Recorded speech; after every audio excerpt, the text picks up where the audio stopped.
What's going on, everybody? It's your boy PTK Blam back in the building with another episode of the Shop Podcast. How are you, beautiful people, doing in chat? Shout out to everybody. Appreciate you guys hanging out with us, man. I know you guys only see us right now, so our guest K Asante should be on the way. Man, if he is, that'd be great. If he isn't, we'll just rock out with the three of us. But shout out to everybody in chat. We appreciate you guys. Hope you guys all having a beautiful weekend. Your pre-July 4th weekend. Everybody got a long weekend, so hopefully you guys will be safe and have a bunch of fun. Have some barbecue, do some swimming, stay out the heat. But appreciate everybody in chat. Shout out to Decado, Luis Jose, Dreadpool. Once again, retweet that link, man. Let everybody know the Shop Podcast is live. We got a hell of a lot to talk about this week, man. It's been insane. I went back to work this week, chat, so it's been crazy. I really haven't gotten to talk about anything, but I got some more videos on the way, so I'll get to that a little bit later on. But let me get to my guys here. Shout out to my right hand man here, making me look good every single week. We're gonna throw it over to you, Pong. How you been? What you been playing? What's been up with you, brother? Oh man! It is Saturday night. As I was telling you behind the scenes, we got the twin grandsons over. Just about 2.5 now, and so it's been a busy day. The wife is trying to get them to go to sleep right now, so I'm here on the Shop Podcast, getting to talk some gaming with two of my favorite people, and hopefully three when Kay Asante rolls on in here. But it's been one hell of a week, man. Ultra busy, real life stuff happening, and then trying to get gaming in, and also trying to pay attention to this freaking crazy case, man. It's been fun. Insane, It's been exciting. Again, this case brought more than even most of us that were excited for it and said, you know what, we're going to get a peek at the inside of the industry like we never have before. It's been beyond that. Like, they ripped the curtain down and we're seeing all the ugly parts, right? That's where we're at with this thing right now. So this has been just absolutely phenomenal from that standpoint. Gaming wise, early this week, I was getting more Diablo 4 runs in, of course. Nice. Steele and I were hooking up every night and making those Nightmare Dungeon runs, trying to get my gear. Did get some pieces that I needed this week, which was good. And then work got so crazy, like I was burnt out later this week. So I actually chilled out, downloaded both Fist and Bramble, the new Game Pass games, a couple indie games. Fist is that one with the big with the robot, right? With the rabbit with the thing? giant, giant metal mech arm. Yeah. Downloaded that one and then played around with that one for a little, probably like an hour or so. And you know me, I'm not a big Metroidvania guy, not a big platformer guy anymore. I go out of my way to avoid them, actually, because I just don't enjoy it any. I played so much as kids. Bro. I don't blame you. I'm not a big platformer guy they just either, don't do it for me anymore. But I gotta say, it's definitely an indie title, but it's really cool. For my hour, I was smiling and having a good time. The combat mechanics are simple, yet they are fun. And the way that you progress and kind of buy up in skills and that kind of stuff, it works really well. The characters are interesting. The story is interesting. Obviously, with this world that's inhabited by animals, right, and that kind of stuff, it's humanoid animals. It's different, and I was really, really, really liking what I was playing there. And then Bramble. I'm seeing more and more people post about Bramble, which I'm happy about. I've had my eye on this game because it was popping up in my Twitter feed like all the time before it launched. They were doing heavy promotion. And I kept looking at it. I go, God, that just looks so dang cool. And it's kind of that inside type game, not combat, right? You're running away from things, you're jumping, that kind of thing. But what I'm going to say is that this game makes you feel like you were dropped into a fairy tale storybook, literally. Like, it's so impressive what they did. And I keep saying this, but it's not like the graphics are bar setting, but the way that they implemented the graphics and they implemented the field of view and, the blur effects and all that kind of stuff, it just really does work to steal from Todd. Man. It's amazing. You're meeting little gnomes and stuff, and then things turn dark, and it's kind of this. It's strange. It just, they did it so well that I honestly believe that I was in, like I said, a storybook. Like it has that feeling to it. So I suggest anybody that has Game Pass, no risk, download Bramble and check it out for yourself. Just really, really creative. And just really stunning as I was playing through this world. I played that one for a little over an hour as well, and I gotta say I'm super, super impressed with it. And I think there's something here for everybody to find that they like. Small minor puzzles that I ran into, fun little puzzles like kind of like hide and seek was one of them. Just hands down one of these games that I think that people do need to try for themselves. So Bramble is definitely should be on your list. Otherwise, fooled around a little bit with Need for Speed Underground, which is now in Game Pass through EA Play as well. I had used up all my 10 hours on the trial. I held back the FOMO, never bought it, and waited for it to drop in. So hop back into that for a little bit too, and was having some fun in there. They've done a lot of updates to that game. It's not the best Need for Speed ever in my opinion. They still haven't quite captured the old Need for Speed feelings, but it is very good and it's very well done. So I'm enjoying Need for Speed Underground as well. But that's been my week of gaming. But we got topics to get into, and of course, Kay Asante is arriving just right on time. Fashionably late. Fashionably. How you doing, Mr. Kay Asante? Apologies, gentlemen. Apologies. I hope you guys can hear me. Yes, I'm happy to be here. I'm happy to be here. No, this is great. I appreciate you letting me slip in the door right, and being fashionably late. No, you're good. You're good, man. But how you been this week? What you been playing, man? Oh, I'm good.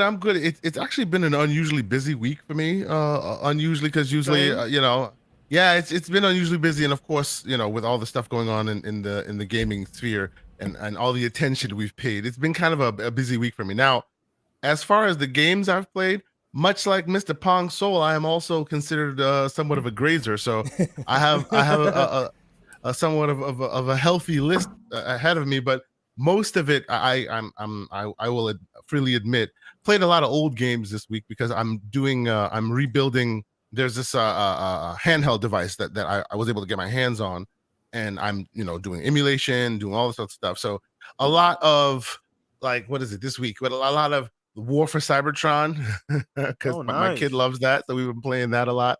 A lot of Mario Kart 8 Deluxe because that just gets played in my house all the time. And this is all driven by my children. Games as a service for Nintendo, by the way, too. It's great. Oh yeah, exactly. There you go. Throw that in there. Huh? That's right. Yep. And every time they become number one, and I'm just looking at Mario Kart 8, I'm like, son of a, how do they do that? Just amazing how they do that, but little hands, that's all they want. They want that Nintendo. So that's what they play, So now it's been a busy, interesting couple of days for me, but mainly it's been, I'm working on a tutorial video on some of the stuff I've been working on, doing customization for it. It's kind of it's not what I've been able to purchase is not an ROG Ally, but it's kind of similar. So I'm using it to do a lot of tutorials and things. So that's basically been keeping me busy the last couple of days. All right. Well, we appreciate you coming through.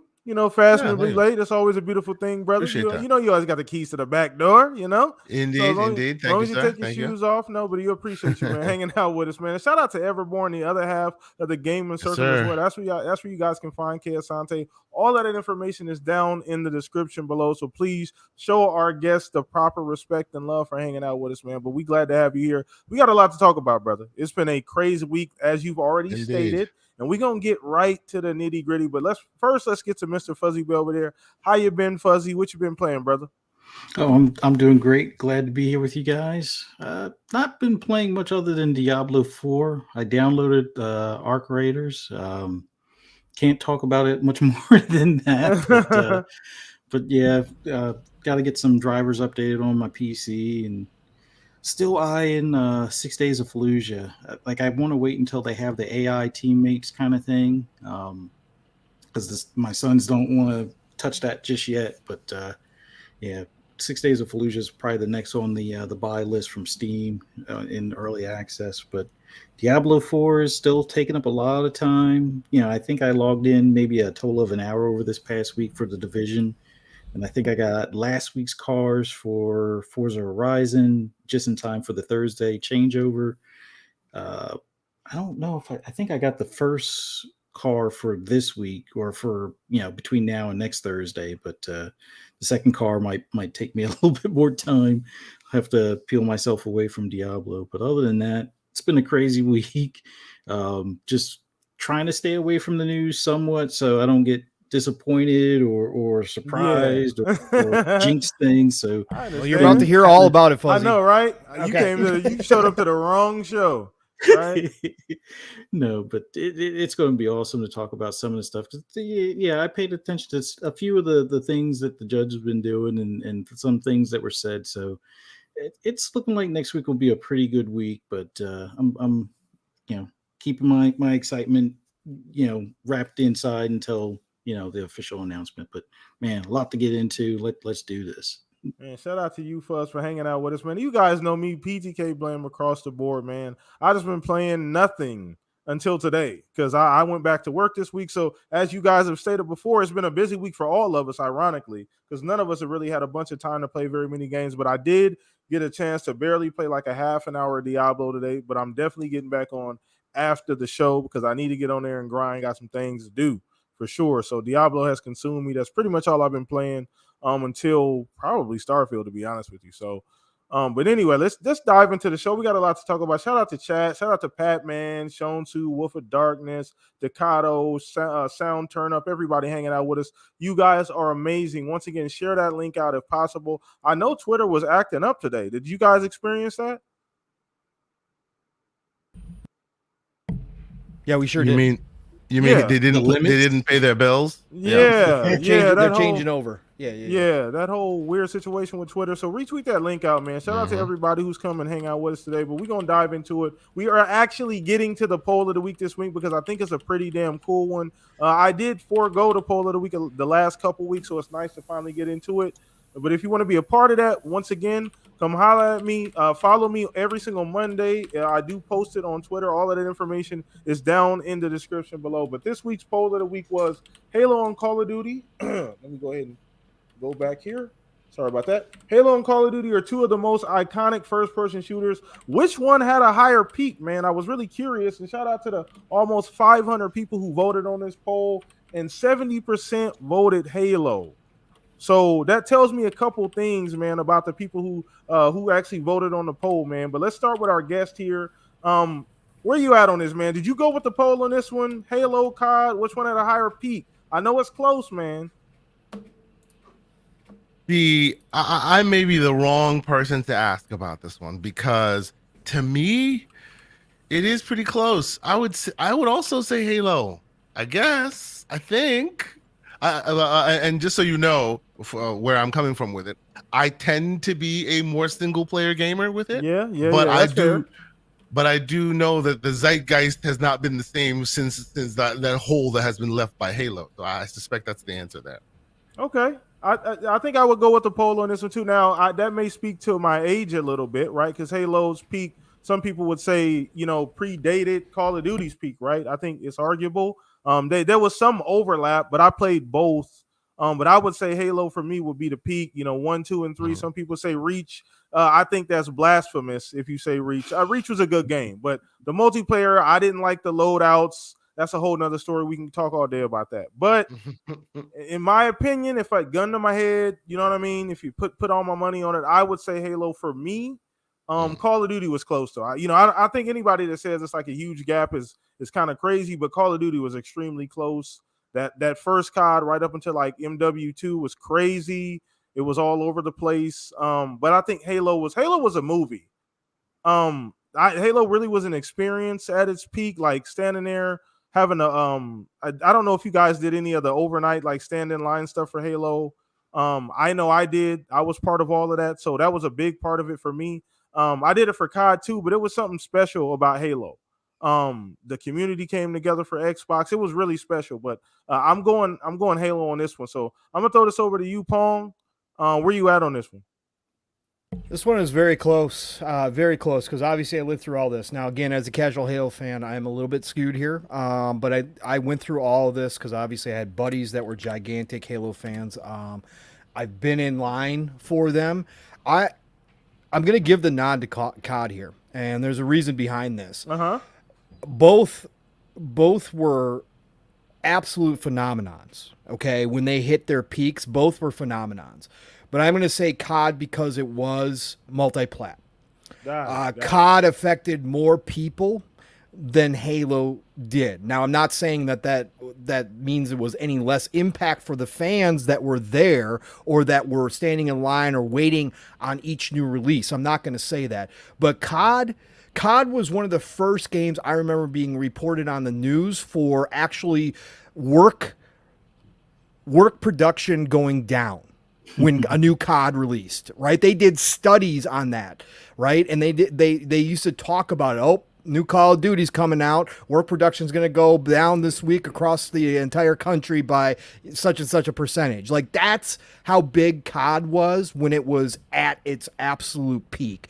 I did not know anybody in my friends groups, and again, I didn't have friends who were gamers like I was, right? I had friends who were the casuals, right? The Madden Call of Duty people, right? So, but I knew nobody that didn't know about COD that was coming out. My job even said when a bunch of us put in time off, was like, oh, Call of Duty must be coming out. Like, that's like, and they weren't game players. Like, the bosses weren't game players, right? They weren't gamers at all.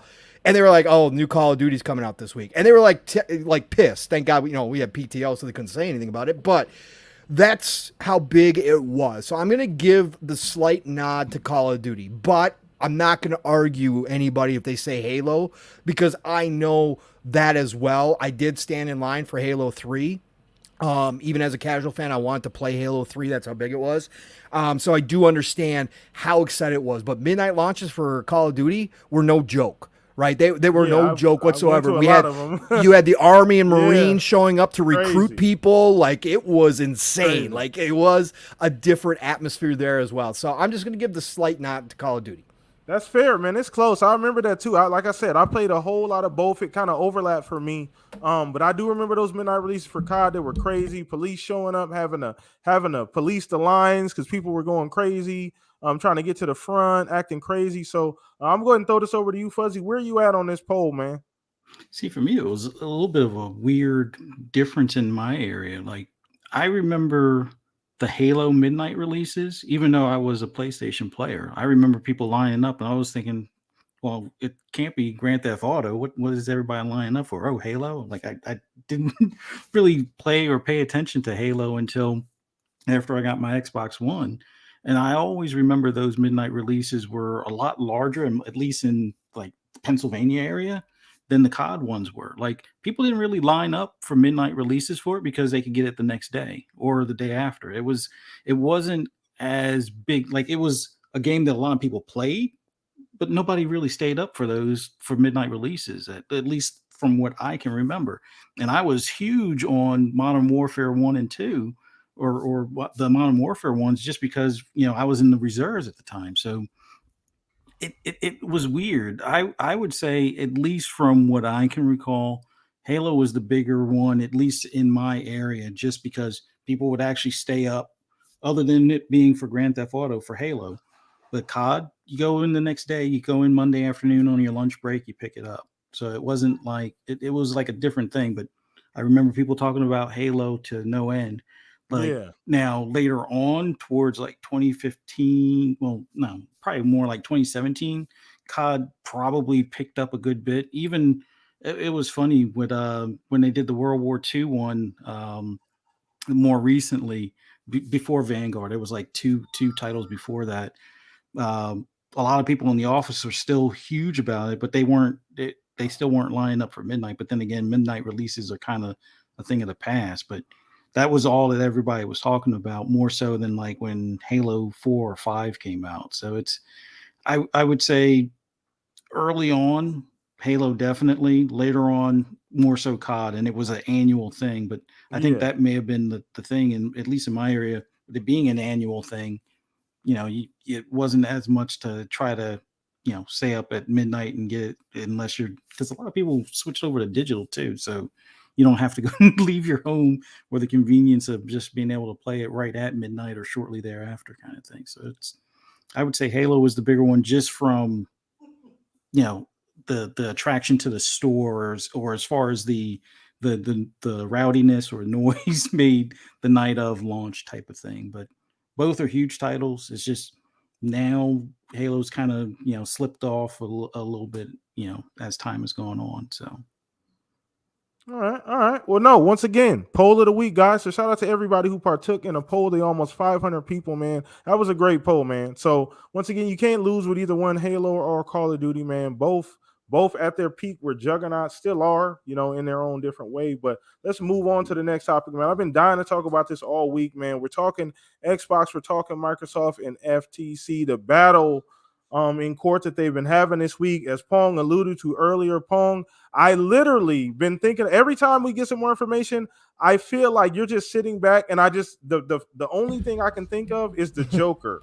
That's the first thought, and you and the Joker come to my mind. I don't know why those two combinations pop up in my mind, but it's the only thing I can think of every time we get more information about this case, because this is literally exactly what you wanted, Pong. This is beautiful for you. This is why it is. It's worked out beautifully for you. This is exactly what you wanted to happen. The curtains have been peeled back. We've gotten to see and hear some things that otherwise we probably never would get information on.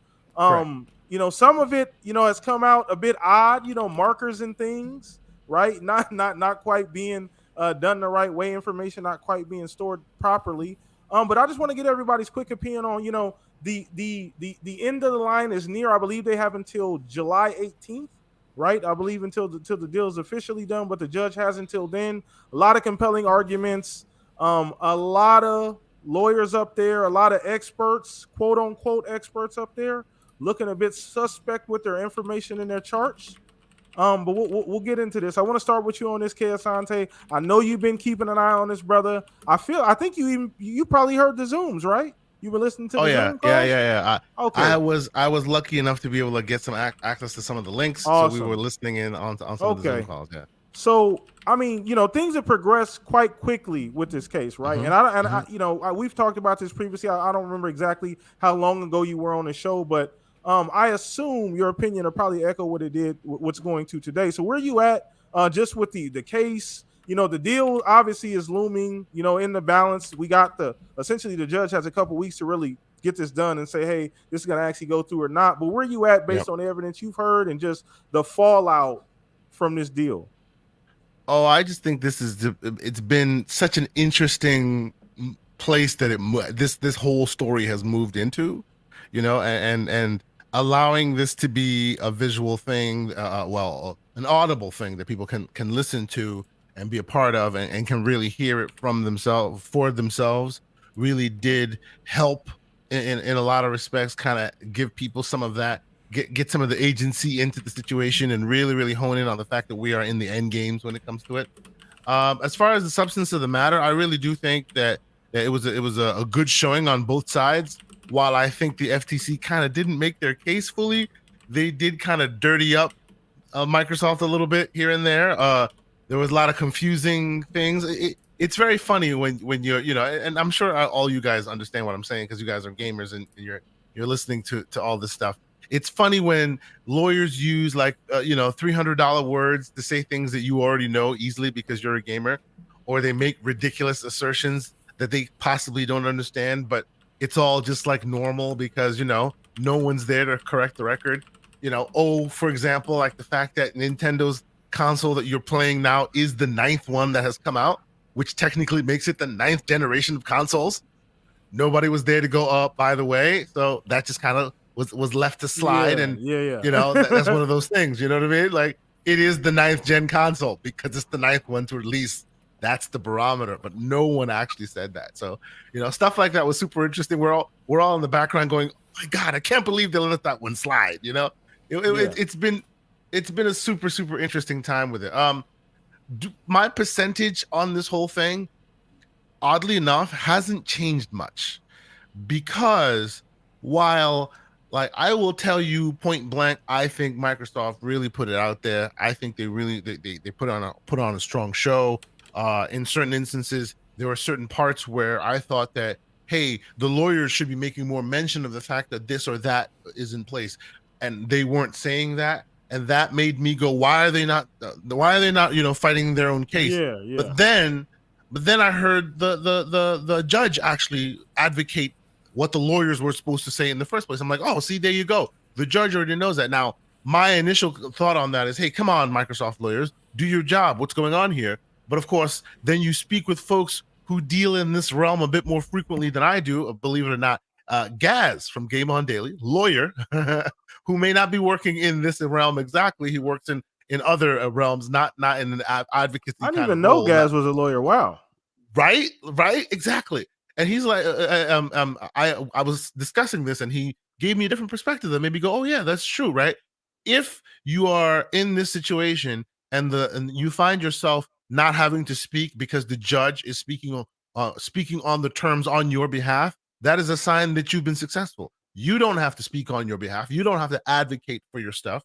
The judge has been actually informed enough of that information that even she's able to talk to it for you, right? So I thought, that is a very interesting way of looking at it. So maybe that's why they were strategically quiet, allowing the judge to fill in some of the gaps for them. So it almost seemed like, hey, they were pushing back on the FTC a lot, right? It was a lot of interesting brinksmanship and juxtaposition that was happening there. Did they make a strong case? I think so. On the merit of it, I think this is an open and shut case. It's a slam dunk. But we are living in a world where that means absolutely nothing. Yeah, man. Right? It's all in the wash. This woman, Judge Corley, seems very, very much on the ball, very intelligent, knew what to grab, knew how to cut through the console war BS. And what I mean by that, I mean by the FTC sometimes, which is very super interesting. A lot of tea was spilled. I was actually really appreciated all the crazy all the adjacent drama that came about because of all this. The stories that came out about all the redacted documents that actually weren't properly redacted, which was a big black eye on PlayStation's face. All the other documents that came out that showed that how Microsoft is like literally trying to buy every single person you've ever wanted them to buy. They literally went, as Pong So said, they literally went on the internet and went through every single podcaster and went honeydew list A, honeydew list B. Oh, Everborn Saga wants Sega. Let's put that on the list. That's what they did. Like, seriously. So now every single time he talked to Everborn, he goes, they thought I was wrong, but I was right all along. Like, this is him.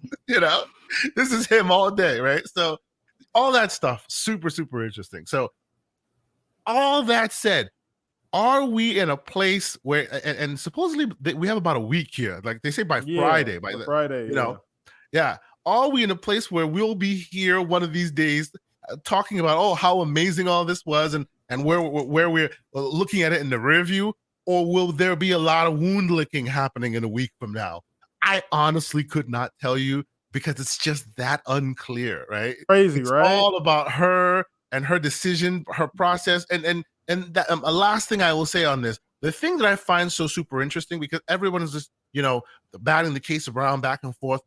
She does not decide the case, but she does, which is so funny because it's not literally her purview to decide whether or not this case has merit, right? The only thing she's there to decide is, hey, there's a chance that the FTC says there's a chance these guys might close. Is it dangerous to allow them to do so? That's it. Is it dangerous to allow them to close while all this stuff is happening in the background? And by dangerous, I mean, and this is what makes all this super interesting. Facebook once bought, as you guys remember, WhatsApp, they bought Instagram, and then the FTC at some point, I think 4 years or so later, came back to go, we want to look at that again. But then, of course, by then, the Zuck had worked so hard to integrate them, there was no way of separating Facebook and Instagram from and WhatsApp from that, proper the company separately, right? So that has been a black eye on them forever, and they're so scared of letting that happen. So even though there's so much precedent on Microsoft right now with LinkedIn, which they've owned forever, and it's limited integration, with ZeniMax, which they've owned for a couple of years now, which is also limited integration, all of the stuff where no one told them to do so, but they were going to do it anyway, right? All the documents that have come out that if and when they ended up buying Sega, they keep it multi-plat. limited integration, but still FTC is like, don't trust them. There's no evidence that they're gonna be good. They're gonna, as soon as they get in, they're gonna make sure that it's too late. And then when we discover that they're wrong, you know what I mean?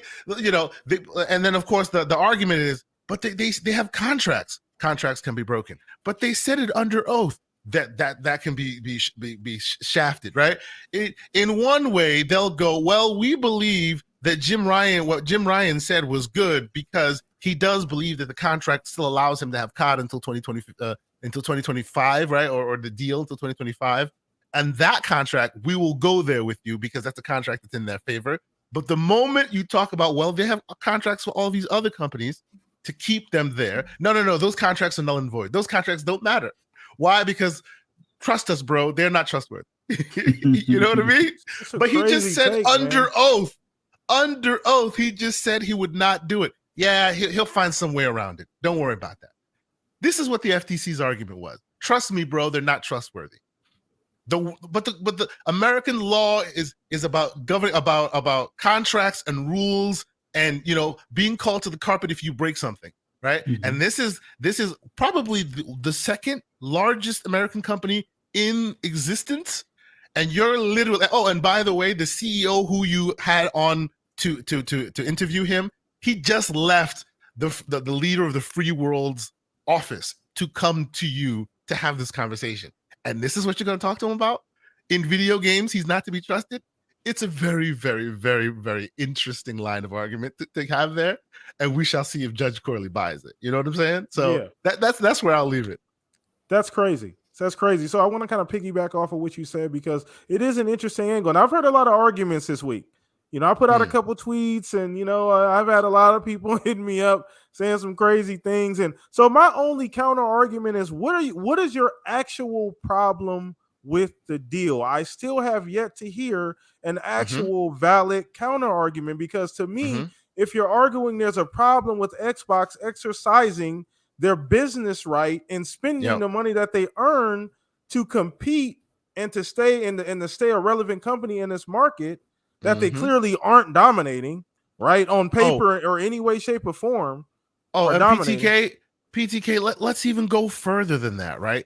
That's what makes all this so interesting, right? The idea that we're talking about, oh my God, Call of Duty, the most important franchise, if you listen to some, to ever be, discussed. This cannot fall into the wrong hands because God forbid it would move mountains, right?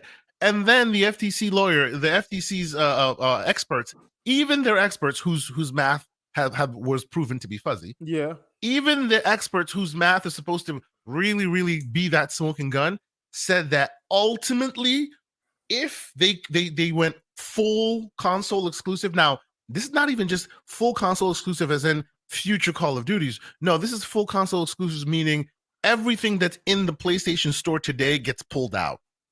That's how drastic they go.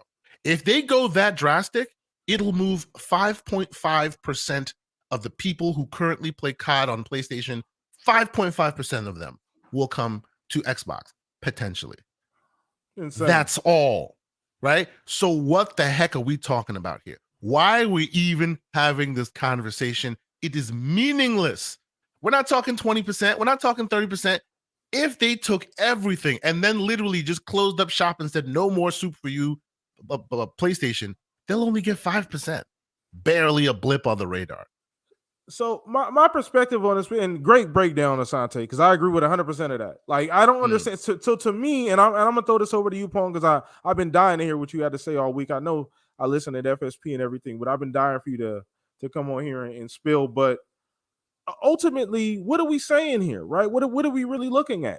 This is their right to spend their money to do these types of things in the markets. And I don't understand the argument that to me is disrespectful to Sony.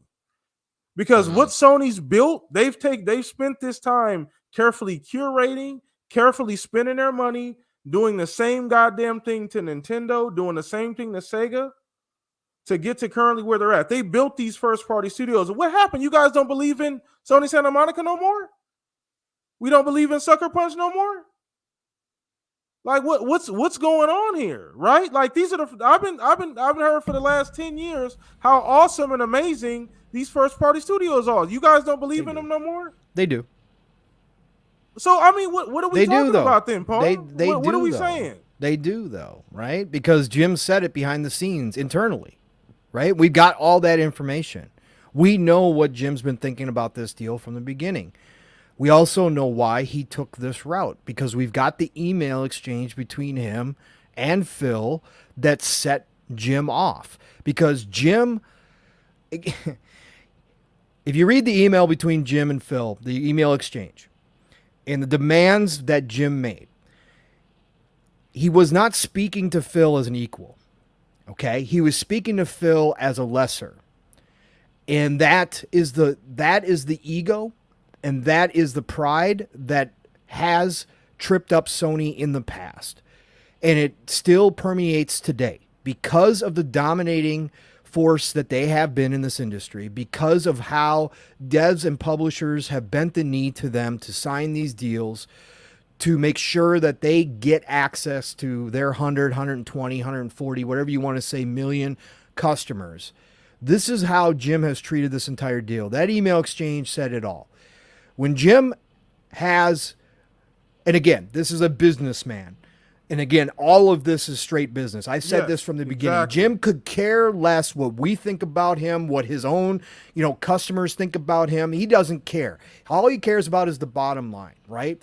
So all of this is straight business, both on Microsoft's side and on Sony's side. So again, I've never said that any of this is like, oh my God, out of bounds. What I've said is that we are seeing the insides, the ugliness, the war that does happen in business. And I've said all's fair in love and war, and business is war. So that email where Jim actually said, okay, yeah, no, all this sounds great. Agree with you. We want to, this is good for the industry. This is good for the fans of Call of Duty and Activision games. We want to make sure we keep all of that status quo. We're definitely willing to sit down and talk about that as long as you guys are willing to say all of this is fair and square. But by the way, you can't put this in Game Pass unless you're going to give us in PlayStation Plus. That has to also be fair. You can't put this Game Pass day and date because that's unfair. And then not only saying that about the Activision titles and saying all Activision titles going forward, not just the current ones, but then he a couple paragraphs later shows up and says, oh yeah, by the way, that little $7 billion ZeniMax deal that you did, yeah, we want access to all those games as well, because that would only be fair for our customer base. Yo, the set of balls on this guy. Like, again, go ahead, Xbox, spend all your money, but we want to dictate to you how you're going to conduct business. Remember, though, the ZeniMax deal money, not only do they want the ZeniMax games, they want that for free. Correct. They don't want to pay for it. They want that for all of the stuff you paid for with your hard-earned money. Yes. Come and let me get that for free, and then I'll talk about it, right? See, what I wanted to happen is I want the letter additionally where Phil will go, sure, let's see God of War, let's see Spider-Man, Final Fantasy 16, let's see Spider-Man, let's go. You want to trade? You want to trade? Yes. You know what I mean? Yes. But it wasn't even that, right? That's the point, Kay Asante. It wasn't, hey, we're willing to open up if you're willing to open up. No. Jim wanted it all one-sided. Listen, Jim, I get it. You guys have been number one for a very long time. You've had a lot of dominance. You think of Xbox lesser than competition. You didn't even think they might be around this generation. You also thought that you could potentially kill them off at the beginning of the generation. But come on, man. You're going to walk in and talk to Phil Spencer after his company spending $77, nearly $80 billion between these two purchases and say, madness. We want access to everything that you guys just bought, when you damn well know if the roles were reversed, that was never going to happen. And in fact, there probably wouldn't even be deals on the table for Xbox to sign if it was you that was purchasing all of this content. So let's be real here. That's really the position that Jim has taken throughout this. And for the FTC and the CMA, I've said this before, what they found in Jim Ryan and Sony was useful idiots to try to push their ideology, their politically driven motivation forward through the regulation process. They found a useful idiot who was mad enough that he wasn't going to get his cake and be able to eat it too, that they could use those narratives. Now the CMA found out through math problems that Jim's points weren't really valid. The interesting or unexcusable part of this is the FTC has decided to push forward with the console side of things along with the cloud side of things, and they spread themselves very thin, and that's getting to my overall opinion on what we've seen for the past couple weeks here, or 10 days as it was. We saw an FTC that had no focus, right? They had zero focus because they were trying to throw everything against the wall and hoping that Judge Corley said, yeah, that sticks. Let's talk about that. They didn't have any real knowledge, which is also, again, not shocking to me because this is the ineptness of the government on full display.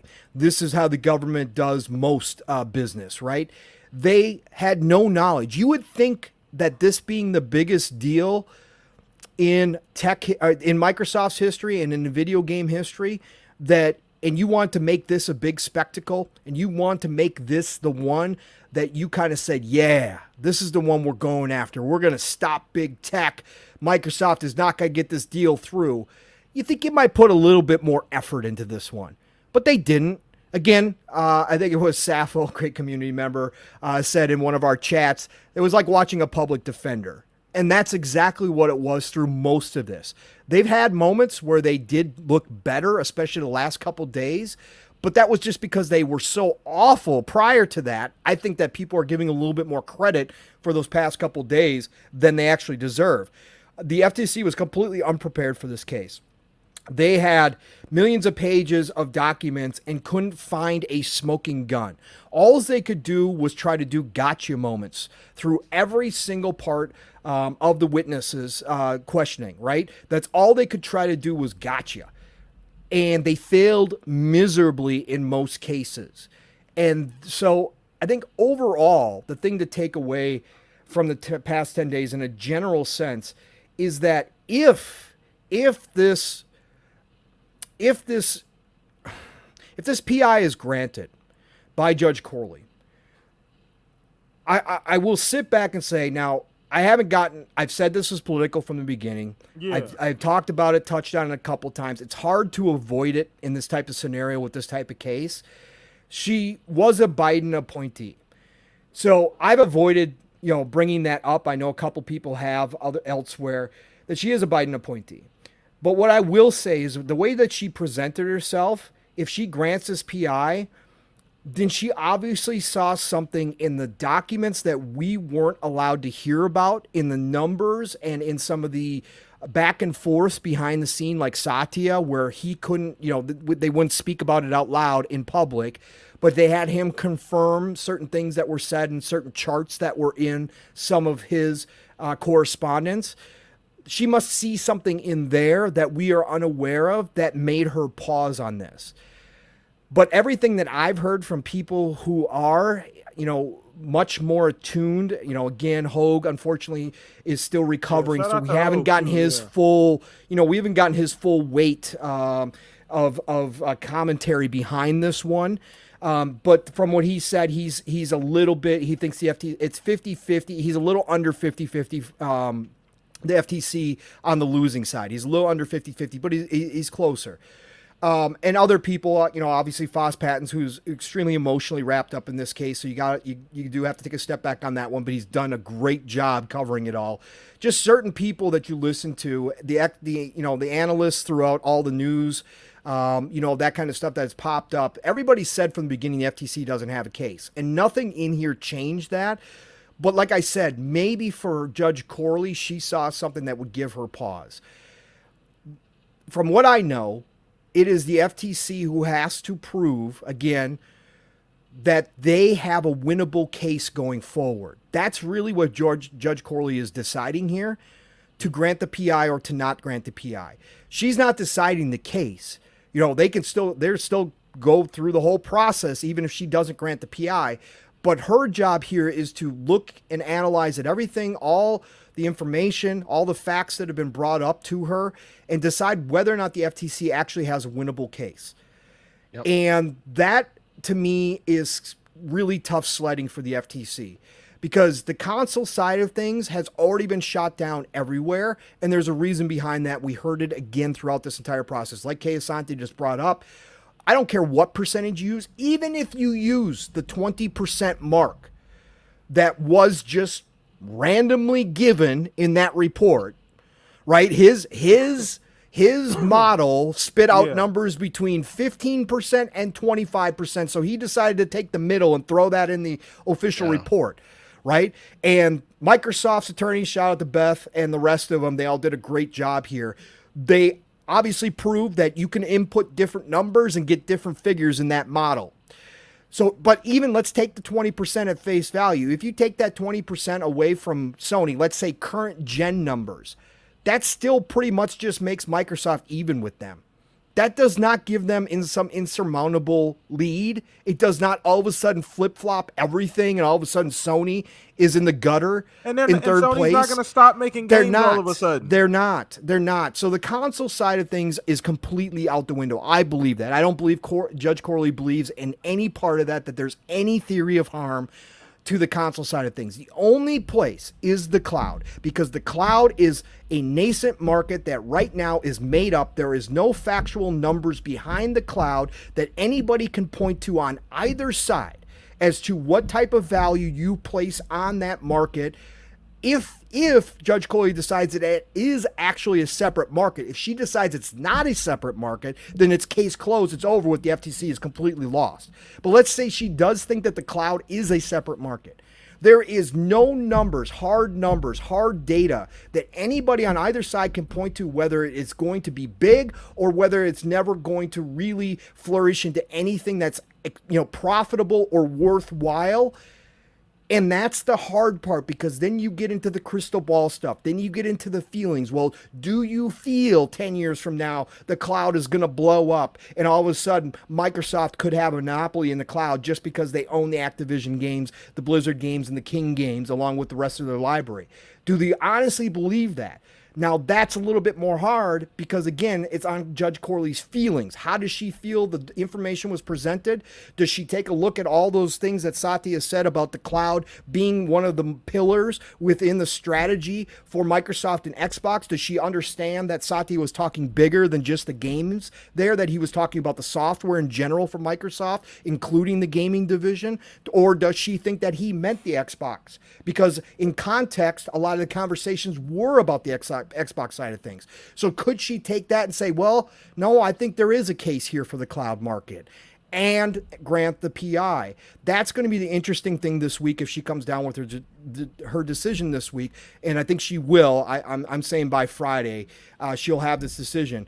But we're going to know one way or the other, because I think Judge Coley is not going to write up a light finding, because there is going to be an appeal on one side or the other after this. She is going to list out her findings in detail about all the different things that were brought up, and she's going to make her case as to why she made her decision with the facts that she has and why, and then it's going to be complete. Let me put it that way. It's going to be complete so that the appeal process for either side is going to be tougher than it would be as if she just ruled on one part of it, because she technically could rule on one part and not rule on another part. So she could rule on the console side and say, yeah, there's no problem here, I don't see any issues. She doesn't have to rule on the console side. She just say, I'm not granting the PI based upon that. But that would open up the appeal for the FTC. Whereas if she slams both sides down and comes with facts and cases, and there's really not a whole lot of case, according to her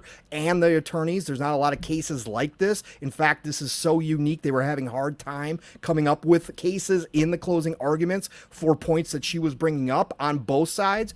So I think she's going to have a detailed closing, decision, and I think it's going to make either side really question whether or not they want to appeal, whatever she decides. But man, this case has just been fascinating to me. Again, I didn't get into any of the peaks. We can talk about those coming up here, but the curtain was ripped off all the ugly parts were exposed. There's a lot here to digest, but that's just my overall thoughts on where Judge Corley is going and what I heard through the closing arguments and just reading through kind of the case. So, yeah. That's crazy, chat, because like we're sitting here having this conversation. You're right. This is a very unique position that we're all in, man. Like, it's cool to be alive at a time like this, to be a gamer at a time like this, to be able to witness this stuff. I don't know if this will ever happen again, right? Like, this might ever happen again, you know, depending on the direction that this case goes. But I'm with you on this one, Pong. And ultimately, I want to make sure we're clear on something, Pong, because I don't want people to misconstrue what you were saying. Yeah. She has done her job extremely well. Yes. She has been fair and balanced. Herself. She's brought the heat to both sides. Correct. She's asked questions to both sides, elaborated on evidence that both sides has brought to the table. So I do believe she's done her job. She's done her job, and she also had the baseline knowledge from the Gamers lawsuit as well. That is which is important to remember. She already heard a lot of these arguments. Right, she already knew kind of where the FTC was going because a lot of the same arguments were brought up in the Gamers lawsuit. Not always the exact, obviously, there's a lot of differences there, but she had a baseline knowledge. But you can also, again, it was the most frustrating thing to sit and listen to those closing arguments. It was literally like listening to a bunch of my parents who are not gamers sit in a room and discuss this hobby that we talk about on a weekly basis and knowing nothing. Even Judge Corley, when she thinks that everybody, because of the pandemic, has got $1,000, $1,500 gaming rigs sitting in that they all bought to Zoom call for business. Like, I was like, oh my God, I just want to reach through and I just want to jump into this court and I want to start screaming at all these people. Like, what are you doing here? That was the most frustrating part about it. But that is crazy how these people are going to be the ones that are arguing for and against and judging a huge inflection point in this industry that might have ripple effects going forward 5, 10, 15, 20 years that might really affect the look and shape of gaming down the road. It's crazy that people with so little knowledge, and like I said, with the FTC, that couldn't even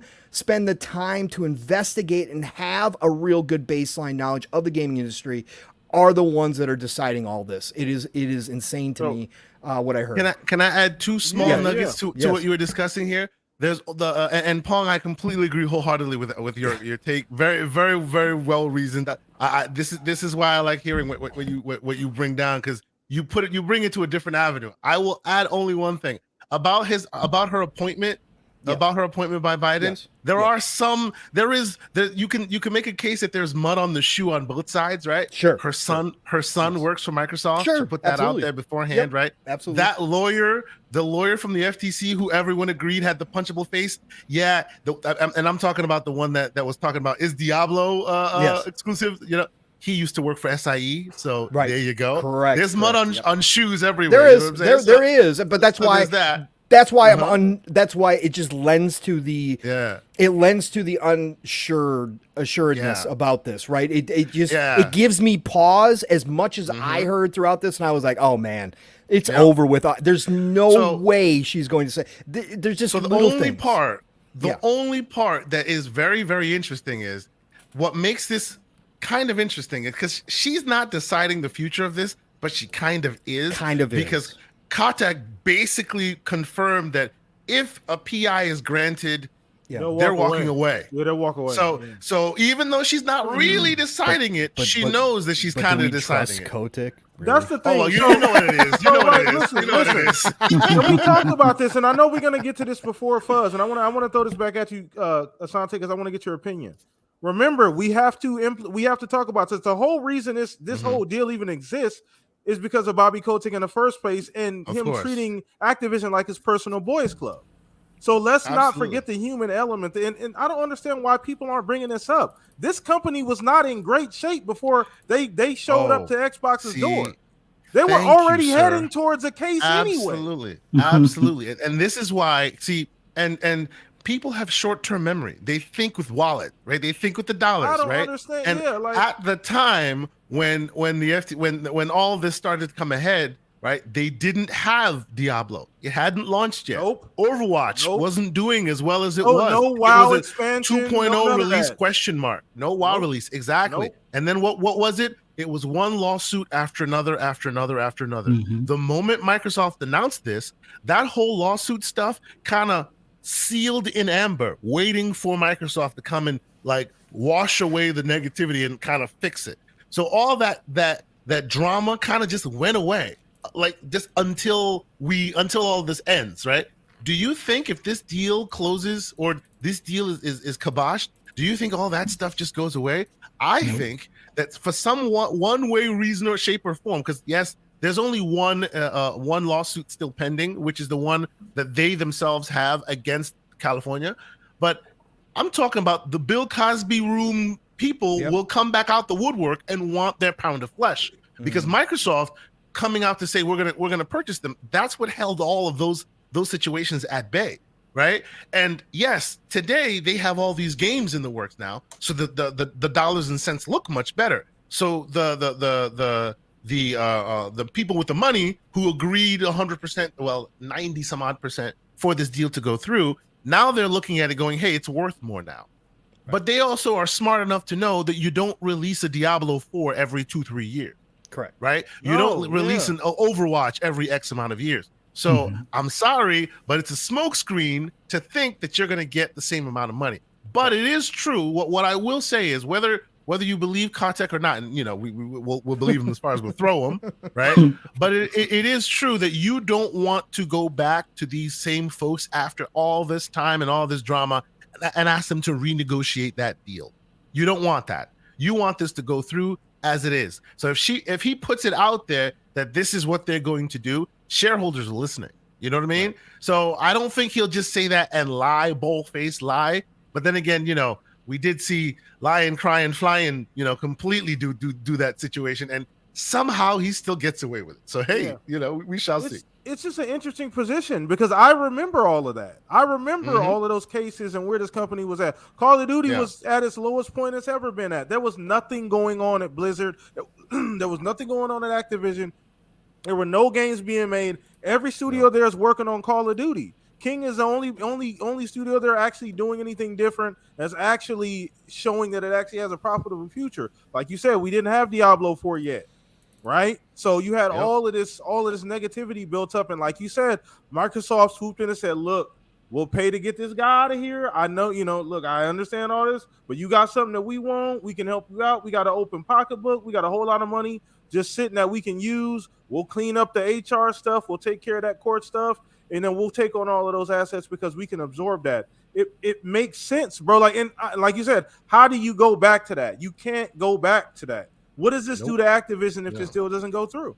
I mean, can Activision survive this? I mean, Diablo's doing phenomenal. Maybe they can. Yeah. They are in a better public opinion at this point in time than they have been in more recent years. So maybe they'll last. But what does this do for the shareholders and the stock, the long-term stock for the company? I guess it's not my sole responsibility to care because I don't have any stock, but ultimately, like, what are we saying here? What is the argument here, Fuzz? What happens with the union talks, the unionization? That goes out the window. The lawsuits, pick back up. The outrage, because a lot of people stopped buying Blizzard and Activision products because of the controversy. Like, we saw a lot of people leaving WoW and going to Final Fantasy 14 for a bit because of some of the behind the scenes stuff. A lot of talent has left. I mean, they have a good bit of talent still there, but a lot of people left because of the hostile work environment. So there's a lot of unanswered questions as far as that's concerned. I think the main part of the case that I actually listened into was the Bobby Kotick one. And it was like, if anybody could, bomb this, he would be the one. And pretty much he stayed on point as far as the lawyers still trying to have him compare what he's saying today versus what he said in previous depositions and stuff. And for those that are familiar with gaming, a lot of it was still on the same message, but the lawyers are trying to make it seem like he's changing his stance, like with Nintendo. And it's like, well, you said here that you would, pursue an opportunity. Yeah, we would. But if they had better hardware, it would be a different thing compared to the hardware that they have now. The hardware they have now is not what we're going to be able to, like, our programmers can't do that. And it's like, well, Microsoft made a deal with Nintendo. Did you know anything? No, I didn't know anything about it. But, did they talk to your developers? No. But that's if everything goes through, kind of thing. If not, I mean, we'll look into it, but there's no guarantees. And they were really trying to trip him up to some extent. And like Pong has said before, this guy is looking for this golden parachute. So he's been prepared, and he kind of lives for this. Y'all don't think Bobby want that check? Come on, he was now. built for this. He was built for this. With that kind of money, he was built for this. And Bobby's you heard like, look, man, I got property waiting on me right there. It's pending, man. I need this check to go through, man. He sounded like he was having coffee at his house with a friend up on the stand. He literally did. It was the craziest. Didn't they do some kind of quick estimated math that he stands to gain like $400 million or something like that? Crazy, yeah. Oh yeah. Yep. But this whole deal has been dragging on because the FTC wants to make this a bigger deal about tech companies as opposed to what's actually on the table. Like, you would think normally the FTC would be focused on the consumer, and they've been more focused on Sony and what seems to be the protection of that particular market leader, as opposed to what their mission statement should be. And I've kind of joked about this, like, a lot of the early days of the case questions and stuff from the FTC lawyers almost felt like it was a sabotage to some extent. Like, we all saw the leaked emails and HR reports as far as the morale was low at FTC. Some people have left. A lot of the Republicans kind of bowed out of it because it looks like it was being a shit show or a soup sandwich or however you want to call it. But it was just one of those things where I kind of look at some of the questioning that they have because of things like the whole Windows key thing. Like, really? Like, who thought that this, based on the research and preparation that their paralegals or interns or whatever over at the FTC thought that would be a valid or a gotcha moment type of question? I is beyond me. But it started making me think maybe there's some people within the FTC that signed up for the original mission statement to be a fair trade commission focused on the consumer and making sure that these companies don't, browbeat the consumer, every chance they get type of thing.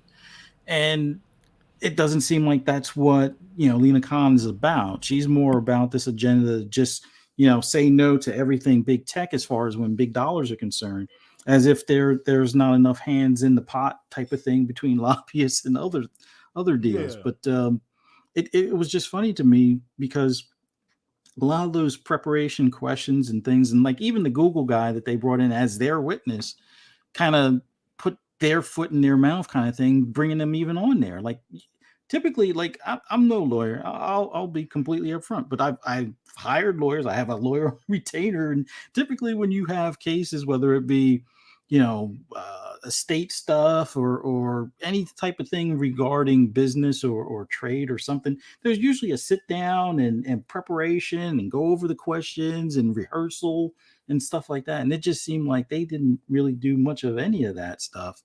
So it just leads me to believe that there's some good people within the FTC that's like, get Lena Khan out of here. Maybe if we, Fuzzy.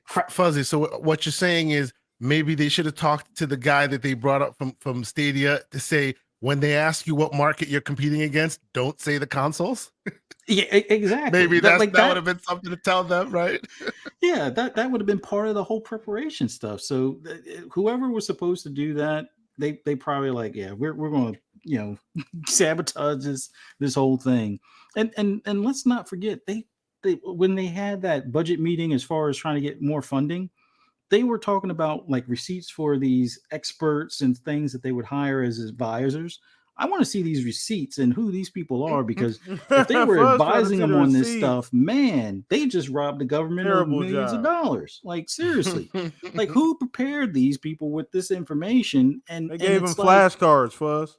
Yeah, it's just wild to me. Like, and outside of Bobby Kotick's testimony, I've been trying to stay away from it because I feel like I'm kind of like a jinx to some extent. If I pay too much attention to it, it's like, oh yeah, this is going to go the opposite direction of what I want because I got money involved in this with shares and stuff. So it's like, yeah, I want to stay a few feet away from it. But it just, the snippets that I've heard, the things coming out as far as like even the fact that the judge is paying attention, like sure, the whole COVID $1,500 machine thing, like I could see how somebody could think that way, and that is a bit strange as far as from a reality standpoint, but at least this judge is paying attention and seems somewhat versed in this industry more so than what a lot of judges when it comes to the content that they have to deal with, especially where normally, well, I don't know as far as her particular, circuit court and stuff, but like normally you would rely on like not witnesses, but like the jury to make decisions. But with this judge already having the fanboy case that she kind of, dismissed without prejudice, so they can't bring it up again type of thing. It's I think a blessing to some extent that she was the one seated for this. So it wasn't like they had to bring her up to speed. She's kind of somewhat already up to speed, given the like Palm said, a lot of the info is, repeat stuff from the previous case, just maybe with more detail here and there from, direct from Sony or the FTC as far as, official numbers that they could actually share type of thing. But that's another thing. Whoever taught Sony how to use a Sharpie, like it was not Sony, Fuzz. Yeah, it came out later. It wasn't Sony. It was actually the courts that did that. Oh, the courts did that. Yes. Oh.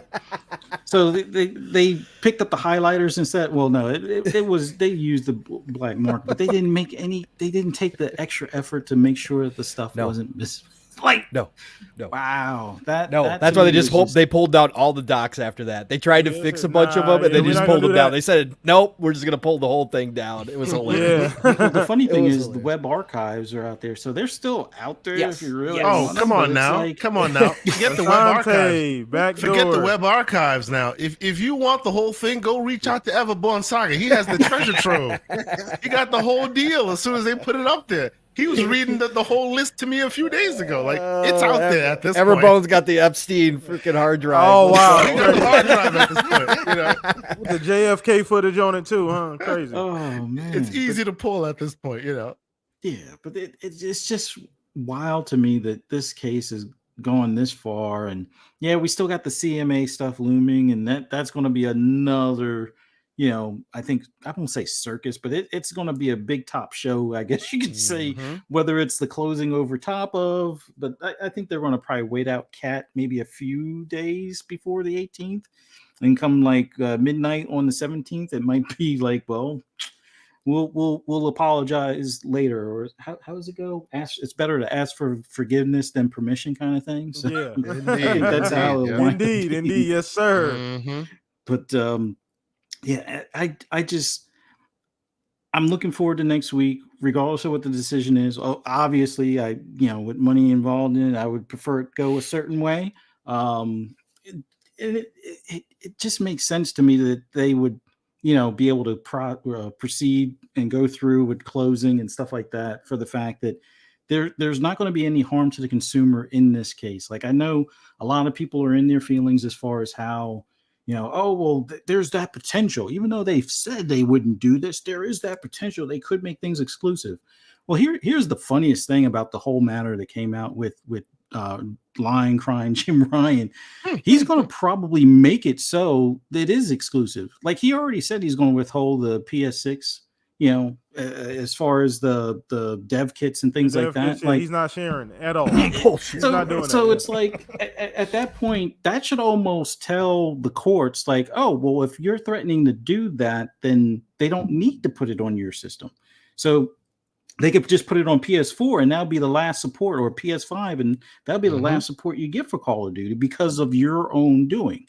And then the PlayStation fans that want Call of Duty, take it up with Sony. Take them to court in class action lawsuit for the idiocy he's saying as far as withholding the dev kit. Like, did he withhold dev kit for Minecraft? Fuzzy? You know what, Fuzzy? That's the thing. That's another one of those things where I was like, did you not phone a dev friend? Because you just sound foolish right now. There's only one dev kit.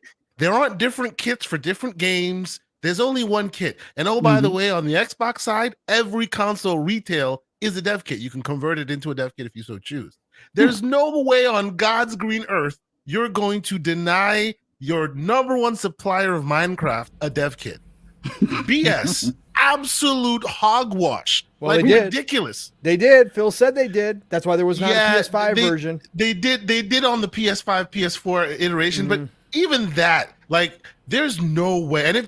And honestly, when it comes to that was a strategic move. Sure. How much more of an oomph are you going to go from 4 to 5? Correct. You can hold that out to then use that as fodder later, because that's not Minecraft, not Call of Duty, not Call of Duty. Way, that's a good point. It's ridiculous. Come on. Yeah, so it's just all of this is I guess, like, you know, we've talked about before, like Ponga said, the peek behind the curtain. Yeah, there's been a lot of stuff exposed, that just the ridiculousness of this whole matter. And it's just a simple transaction. Well, I won't say a simple transaction. It's a rather large transaction, and it should be just as easy as that. Just they pay the money and they exchange the title of the property or the IP and move on. And no one's harmed in the process. It's still available for purchase on the Fuzzy, other the PlayStation fans aren't going to get the Christmas skin, man. I need somebody They're not going to get the Christmas skin. I need somebody to give me a valid argument. I am waiting. My DMs are open. I don't Christmas skin, PTK. Christmas skin. Listen, it might not be on PlayStation. I don't want to hear about no Christmas skin. I need a legitimate argument, because I'm still trying to figure out how exactly does this harm PlayStation? Like, what? You're gonna be waiting a long time, sir. What type of dire straits? A long time. I don't know. Look, it's crazy because Asante did am I tripping? Maybe it was a fever dream. All right, just 3-4 years ago, nobody gave a damn where Call of Duty was at. Mm-hmm. Yep. Nobody. Listen, not. Call of Duty. Yeah. I can play it on my refrigerator, on my toaster, on my cell phone. Nobody cared where Call of Duty was at.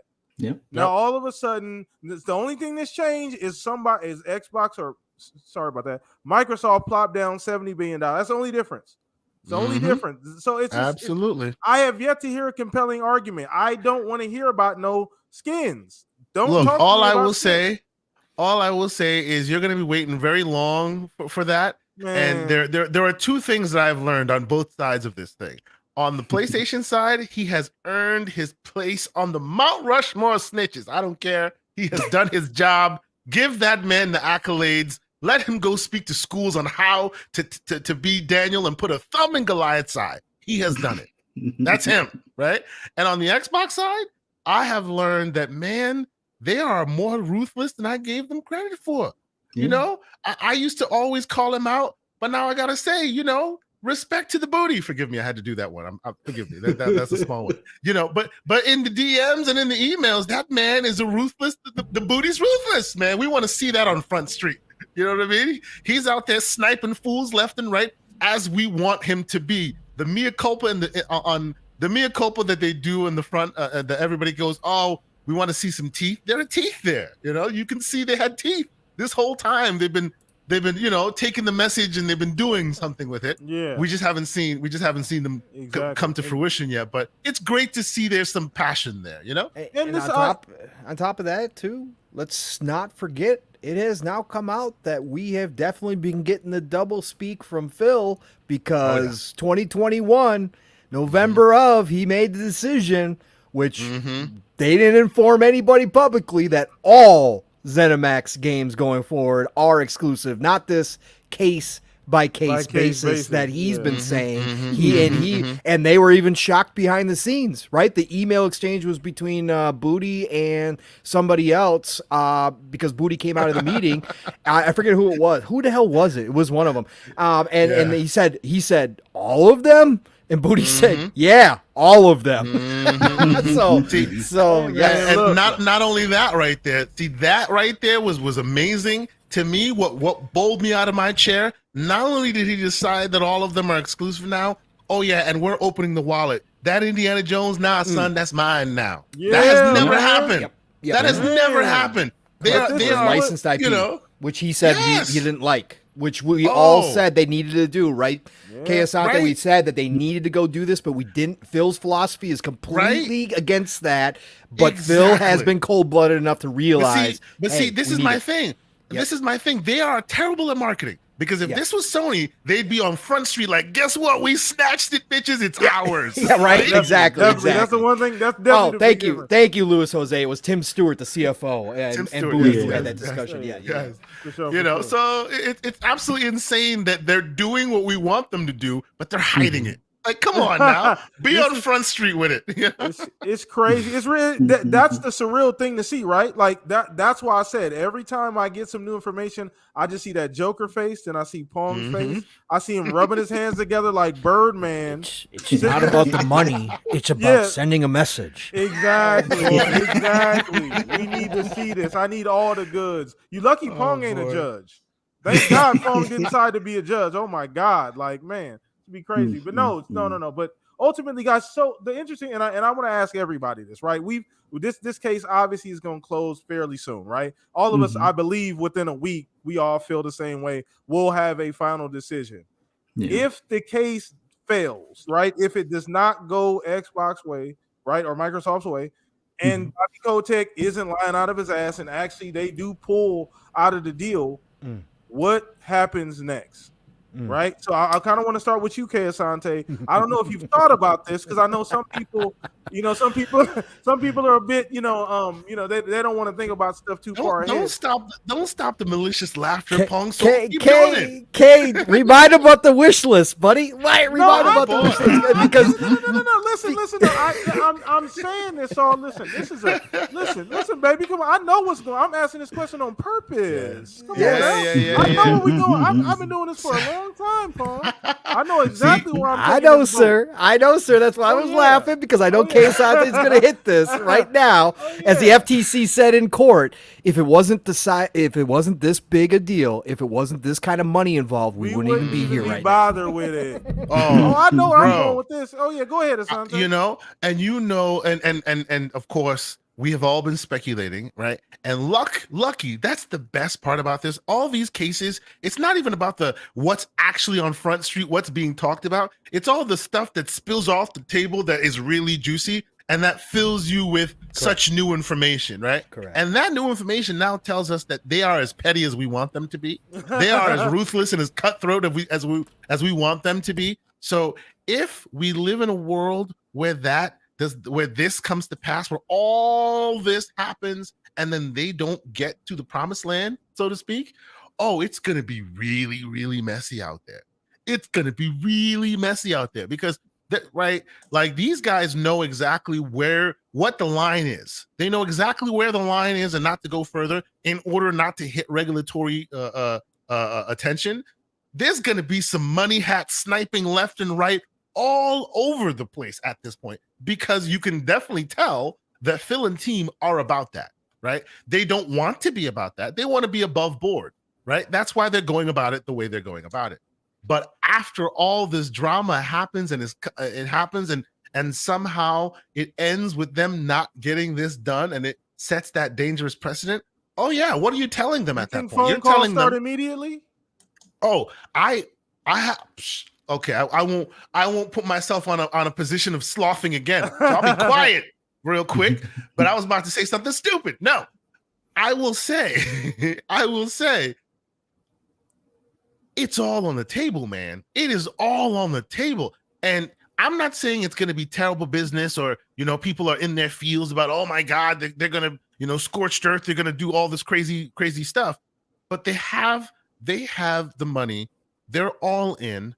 They say what you will about Phil. He has successfully been able to bring Xbox out of the skunk work projects. Why don't people bring that up? They keep talking. Right? I keep hearing this nonsense. We were in the dark ages at Xbox. He went from Skunk Works project not only to Front Street, but to the point where the CEO of the company himself, who by and large, with a company the size of Microsoft, has no business even knowing what the gaming department is doing or why he should care, because it literally is a small, teeny tiny department that shouldn't matter. But Phil has brought it so high that he is now testifying in court under oath, making big, bold claims. Right. So if this goes the way that we think it might, it'll send shockwaves through Microsoft. It won't just be, oh well, this small wing of the company is now having issues. No, this will be Microsoft proper, with the full might of Satya and team, are basically at a place now where they realize that they're not allowed to do or move forward using the existing framework that they thought that they had. So now they need to renegotiate. They need to rethink their plan. And we've already seen that everything they do is data driven, and they have a plan for everything. You've seen it in the documents. They have it. What's the first thing we said when this whole thing came about? How many Segas is that? Well, they have the numbers on how many Sega that is, right? They have those numbers, right? They went up and down every single studio. Oh, Larian Studios, you know the studio that's putting them on Front Street about Baldur's Gate 3 split screen? Yeah, there's a number for them on that document, right? There's a number for all of them on that document. And chances are the numbers aren't that great enough to then warrant regulatory scrutiny, right? Because they can cut you piece by piece by piece. They don't have to go by the whole studio, the whole thing. They got strategic partnerships left and right.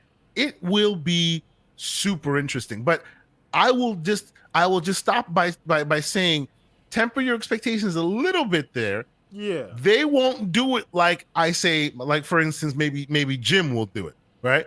As you see it now, even their ruthlessness is done in the background. So you may also see a lot of these movers and shaking also happening in the background. But trust me, it's not going to be good if this thing, and it's not just for games. This will be rippling through the entire business community if this thing is not allowed to pass. And I think it will be scorched earth, but more backroom deals than you'll tend to see.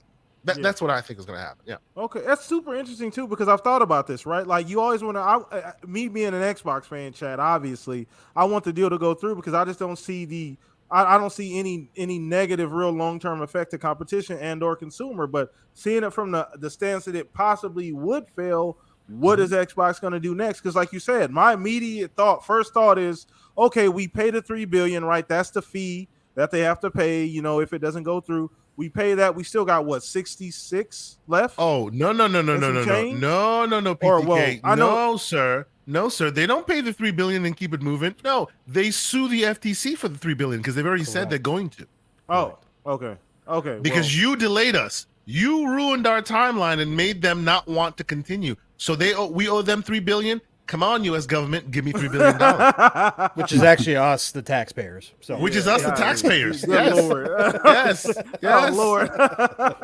No, but ultimately, and I'm gonna throw this over to you, Pong. So I'm glad you spoke up. But just where you at now, Pong? And we've talked about this, man. You saw the list, right? All of the information's been leaked. They in Pong, like Kay Asante just alluded, they got a number for everybody. They've broken down. They've gone down the line. They got a graph. They got a chart. They got a number. I'm sure they got all the little figures of, how we'd be able to absorb this company, how that whole deal would look like, maybe even pre-drafted contracts even. Who knows how far they've gone at this point. But where you at if this deal doesn't go through?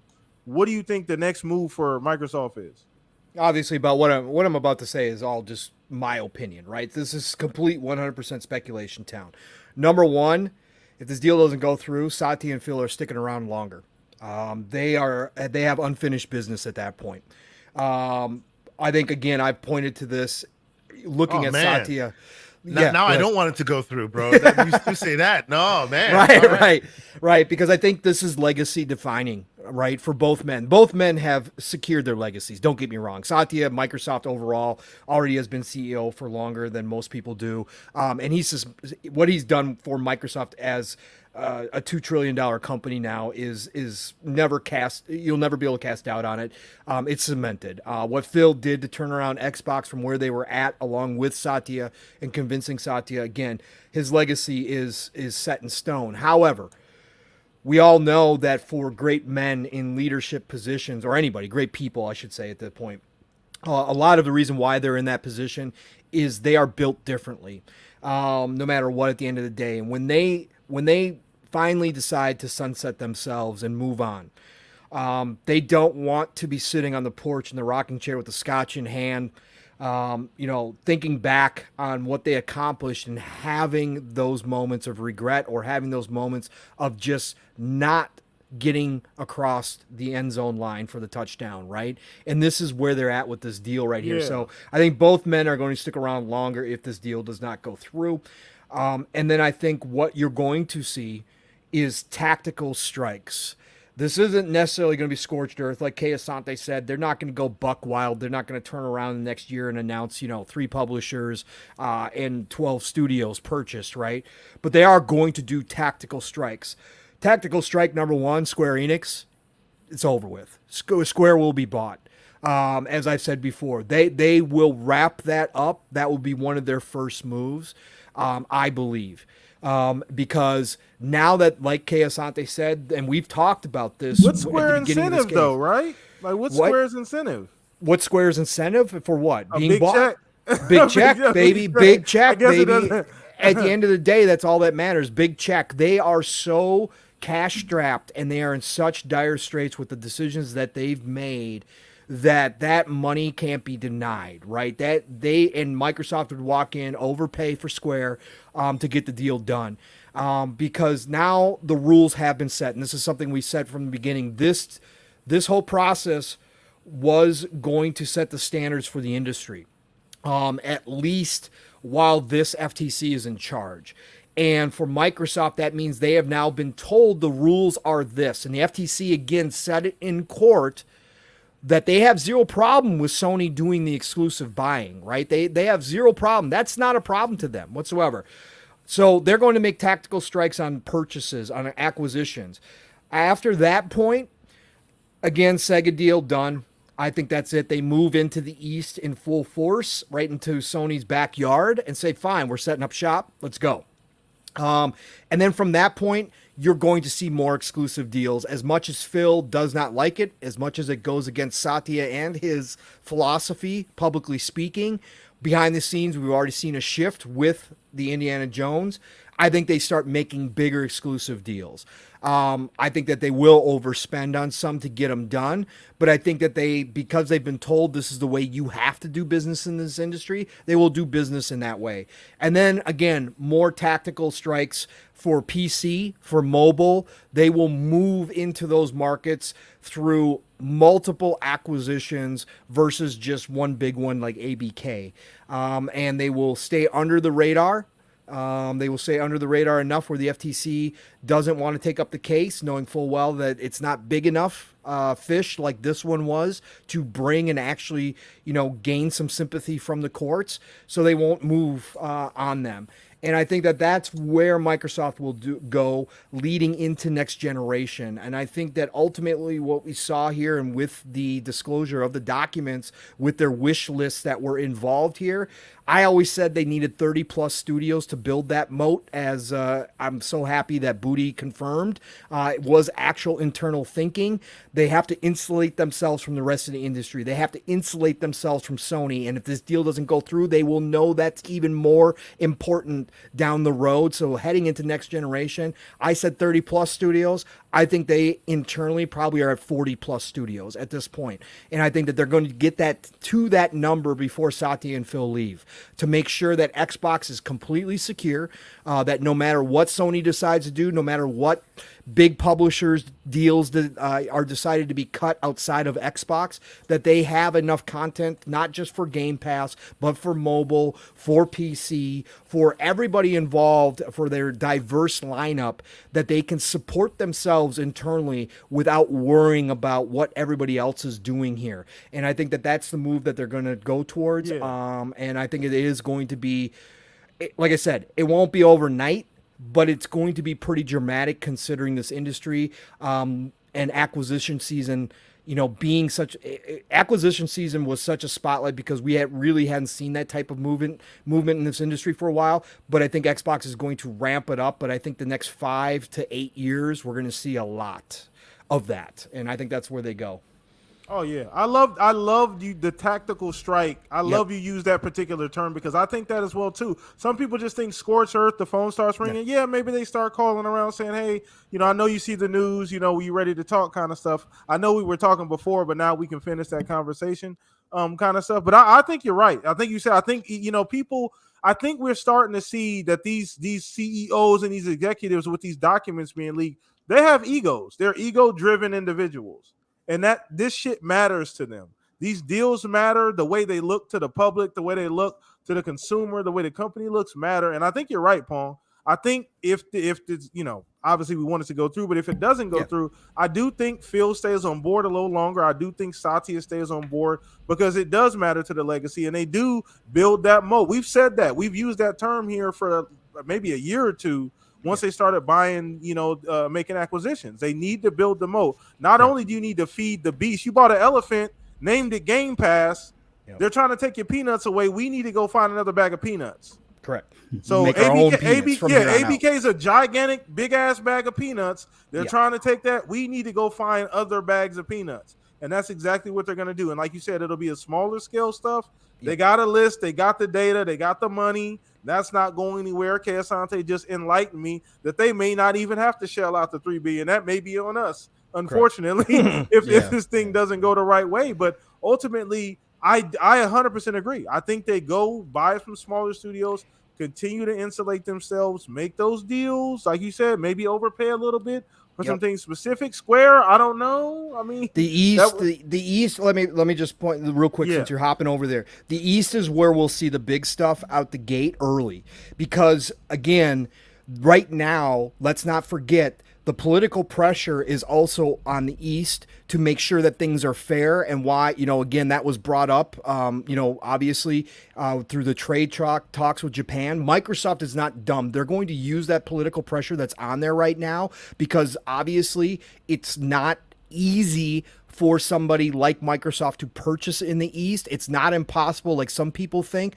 but with the added extra pressure from the trade committee on Japan, that's where you take advantage of it right now. Like, that's where you move in if you're going to make a move with Sega, with Square Enix, with anybody else over there. Again, let me add that that's nugget. What you do. Go ahead. That Sega nugget. You guys heard after the huge list came out, and Everborn Saga started tweeting everybody in the world, as you can imagine.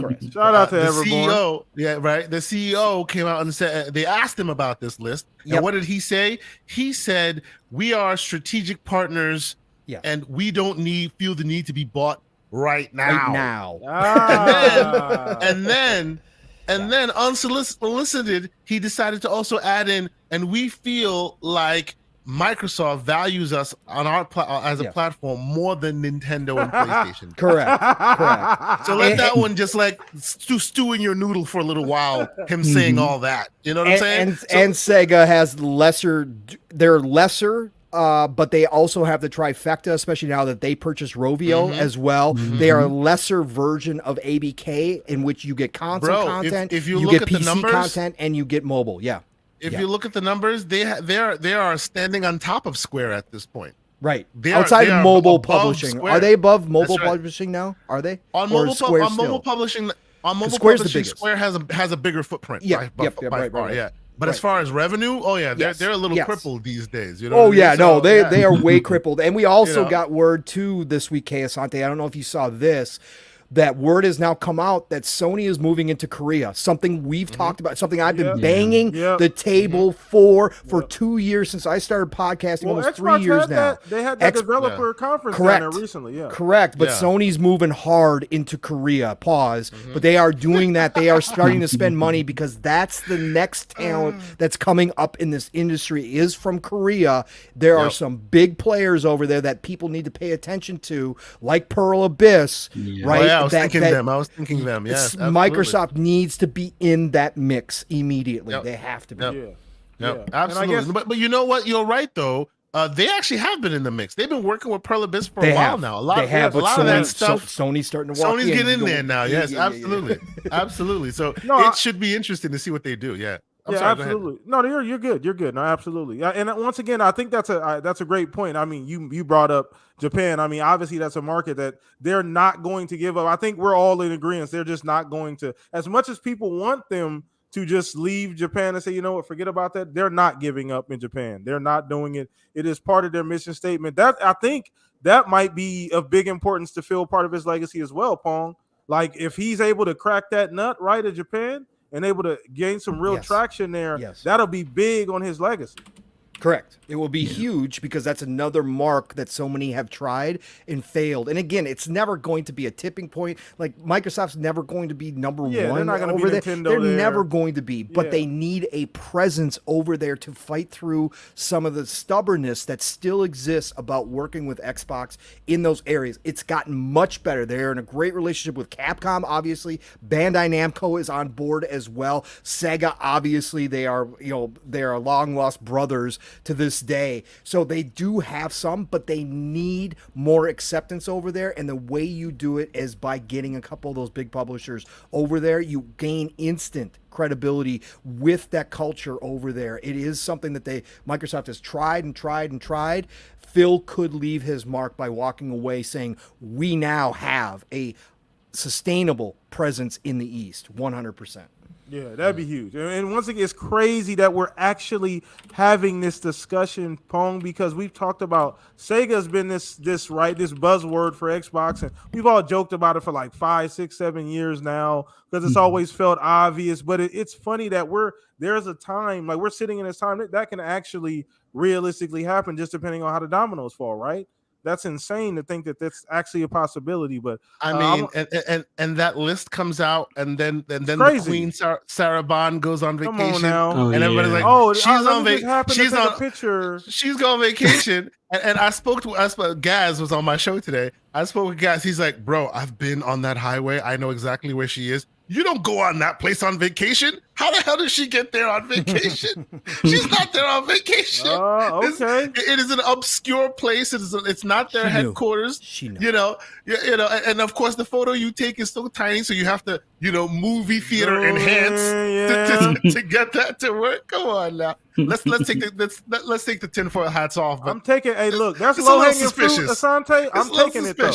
That's low hanging fruit, but I'm taking. Bond gets it. She gets it. It is definitely suspicious. Absolutely, it's suspicious. It falls in line with the Sonic Blue controller, and remember the whole thing when they had the milkshakes. All that back then was green. obviously, Fuzzy. All that stuff was obviously real back then. The smoke had started. Obviously, I mean, it was. I mean, people laughed when we were like, Yes. "Oh yeah, this Yes. there's got to be something there," but yet that list existed, and we didn't. So know. the timeline does really line up.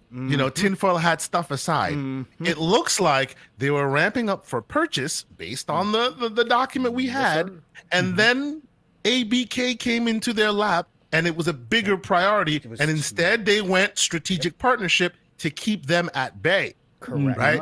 Hence your strategic partnership. It was a purchase, and then they went, we'll put you on pause real quick. Strategic partnership keeps us giving you the resources you want from us. While we go take care of this real quick, we'll be right back. That was right after Sega had gotten rid of Sammy too. The timelines are very lined up. Yes. See, now I'm starting to sound like Everborn Saga. Damn it. Oh, All right. But look at how many conspiracy theories have been true, though, Asante. It Look is at how true. many It is true. people It is like true. to say, "Oh, it's a conspiracy theory." There's been a ton of bigger conspiracy theories that have it's come out true. there. Yes, Yep. it's out there Yep. for sure. Yeah, Well, and absolutely. and that the document big, is the grassy knoll. It's right? been proven now. I mean, That's the right. big thing here is they actually, like, we found out they actually did that. That's actually true though, right? We have the documents they were having that conversation with Sega. That's a real thing. So Yes. like this not fiction anymore, right? This is not something. No. Yes, this is yes. no longer Monday morning quarterback stuff. This is no longer. It's fantasy like somebody football. picked up your fan fiction off the floor and brought it into Hollywood, and somebody actually made a movie out of it. Like that's what's going on right now. Exactly. Yeah. And I want to make sure we get to Fuzz on this too. So Fuzz, I know. I mean, we've talked about this. If this deal doesn't go the way most of us feel like it should go or is going to actually go. What is the move for Xbox? What's the move for Microsoft? Because they still gotta put themselves in position. You still gotta feed Game Pass. You still gotta take care of your guard. Your garden. You got to tend to the yard. So Yeah. Well, you guys mainly focused on a lot of the stuff that would be like the continued list as far as beyond ABK, but I think there's still something there with ABK, even if they quote unquote walk away. Sony's contract ends in 2024. Who do you think is going to pick up that afterwards? I mean, Bobby Kotick makes money either way you look at it, but wouldn't you rather do a deal with people that would be willing to pay you more, considering they already agreed to the 80-20 split before? Wouldn't you be more willing to? And by then he'll still be a little butthurt that he didn't get his $400 million. because Exactly. this deal fell through. Yeah, because the deal fell through. I mean, I'm sure Bobby Kotick likes money. I don't think Oh, there's. yeah. I think it's pretty, evident that he likes money. So yeah, I don't think that's a good play, Fuzz, because he's not going to be happy about that at all. No, and they're going to probably have a partnership as far as moving forward. So both parties make money. They both have equal interest in making money. And if things do go south for them, as far as a lot of these cases start doing, taken away from their share price and things along those lines, they may have to sell some stuff off. I mean, in the grand scheme of things, I talked about this before as far as a fire sale, where they got 10,000 employees. And if stuff starts going south, they're going to have to lay off some people. And that nobody wants to, for that to happen, but there is that possibility. And they may want to part with some studios, some of the studios or some of the support studios, or maybe even some of the IP that they're not using.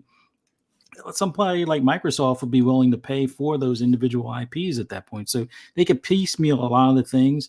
I mean, sure, the brunt of Activision would stay probably intact. I doubt Blizzard gets broken off, but maybe if it does get broken off, maybe that's enough for, Microsoft to step in. I know that there's that once private owner that was talking about buying Blizzard before the whole deal, like when they were talking about the negotiation deals between them and Microsoft and possibly other buyers. But there's always a situation where even if they don't buy the whole rock, stock, and barrel type of deal, they can still buy off pieces or IP and things along those lines, or maybe even a couple of the studios that aren't, other than being support for Call of Duty, are making money for them with those IPs. So ABK could be just AB or AK or whatever you want to call it in the next few years, and Microsoft benefits from that, benefits from Call of Duty marketing and licensing, and continuing to work with them as far as for marketing rights on titles like Diablo, and maybe the next, what was it, the space one? I can't even think of it. The basically the space version of WoW. Oh, you StarCraft. StarCraft. So maybe they partner up on that, and it becomes an exclusive based on some of the Microsoft funding. But that's one approach. But that whole laundry list of places that they were looking at, and Embracer Group not having the best financial times right now. Same thing with Ubisoft. There's so many potential, either partners or acquisitions available out there that I think the people that are cheering on a blockage of, let's say, an ABK will be crying in their milk or crying in their cereal after all of the other stuff that Microsoft moves on to from there. So that's what I'm saying. That's such a short-sighted argument. Yeah, the lesser evil is just let them have ABK as a multiplat, which most of the titles that people are concerned about would probably remain such. The new stuff would probably wind up being exclusive, but that's new stuff that probably wouldn't be in existence had it not been for, the open checkbook to some extent from Microsoft to have that for, Game Pass. And in the grand scheme of things, the Game Pass getting more content of games that wouldn't have been made and otherwise, you don't have to spend the full $70 on the games. You could just do the monthly subscription, play it. If you like it, then buy it at a discount. If you don't like it, move on, type of thing. So I think ABK falling through or falling apart type of deal would be the worst case scenario for a PlayStation fan, or PlayStation only fan, I guess you could say, because it's going to wind up being that more games are going to have a harder time being exclusive to your platform, considering the checkbook comparison between the two. Market leader is great, but if you have $1 trillion company that wants to be market leader, or now wants to, spend you out of business because you cost them some money, you never want to piss off a rich person that has more money than you. They will, make it your life difficult, basically. And that's what's going to wind up happening in the grand scheme of things. So, people wanted Microsoft to compete. They kept on poking the bear. Now the bear is awake and he's hungry. He came out of hibernation. He hasn't eaten in several months. So, take away ABK if you want. you'll be regretting it afterwards. But that's all I can think of right now. And I love that point. And I'm actually I want to throw this over to Asante real quick again too. So and that's a great point for us because that's what I've always thought. Like it's crazy because ultimately they're still gonna have to feed the beast that's Game Pass. Ultimately, they're still going to have to conduct business. And the crazy thing, Asante, is that we're having this discussion. We're not even talking about the roadmap that they've already showed us that has nothing to do with ABK. Yo, Right? absolutely. Yeah. Like people are yeah. talking about Xbox and saying, "Oh, well, be creative." And why do they have to spend all this money? Why can't they do it the organic way and, buy studios that already have these great relationships with them and just make great games? Why do they have to do it, just by spending their money and all these other kind of crazy things? Bro, listen. Like that's what you want them to go out and do what they're doing now. Like you guys asked for this. They're not going to stop making first party games. We've already seen the list. Did you guys not watch this last Xbox showcase? None of that has anything to do with Activision Blizzard. All those people that are talking all that smack about they should be spending their money, they shouldn't be spending money this way. That is short money problems that you're talking about right there, people. You're looking in your pocket, seeing that your pocket can never reach the capabilities of this competitor. Your favorite plastic will never ever be able to see that much money, and as such, that should be stricken from the record, and no one should be allowed to use it. If Sony had that much money, oh boy, the Money Hat Studios would be exponential, right? They'd be buying up they'd be using the Brinks truck to buy up the things that need to be bought up, right? So, I think that ultimately it is in their strategic interest to use what they have to get what they need to get, right? We're all very happy right now because we live in a world where we have a game studio that also happens to be Hollywood, right? They also happen to be Hollywood, and as such, you get TV shows the likes of The Last of Us, which everyone is saying by and large is one of the greatest things that's come from a video game. Yeah, you need to use your strengths to get to where you need to go.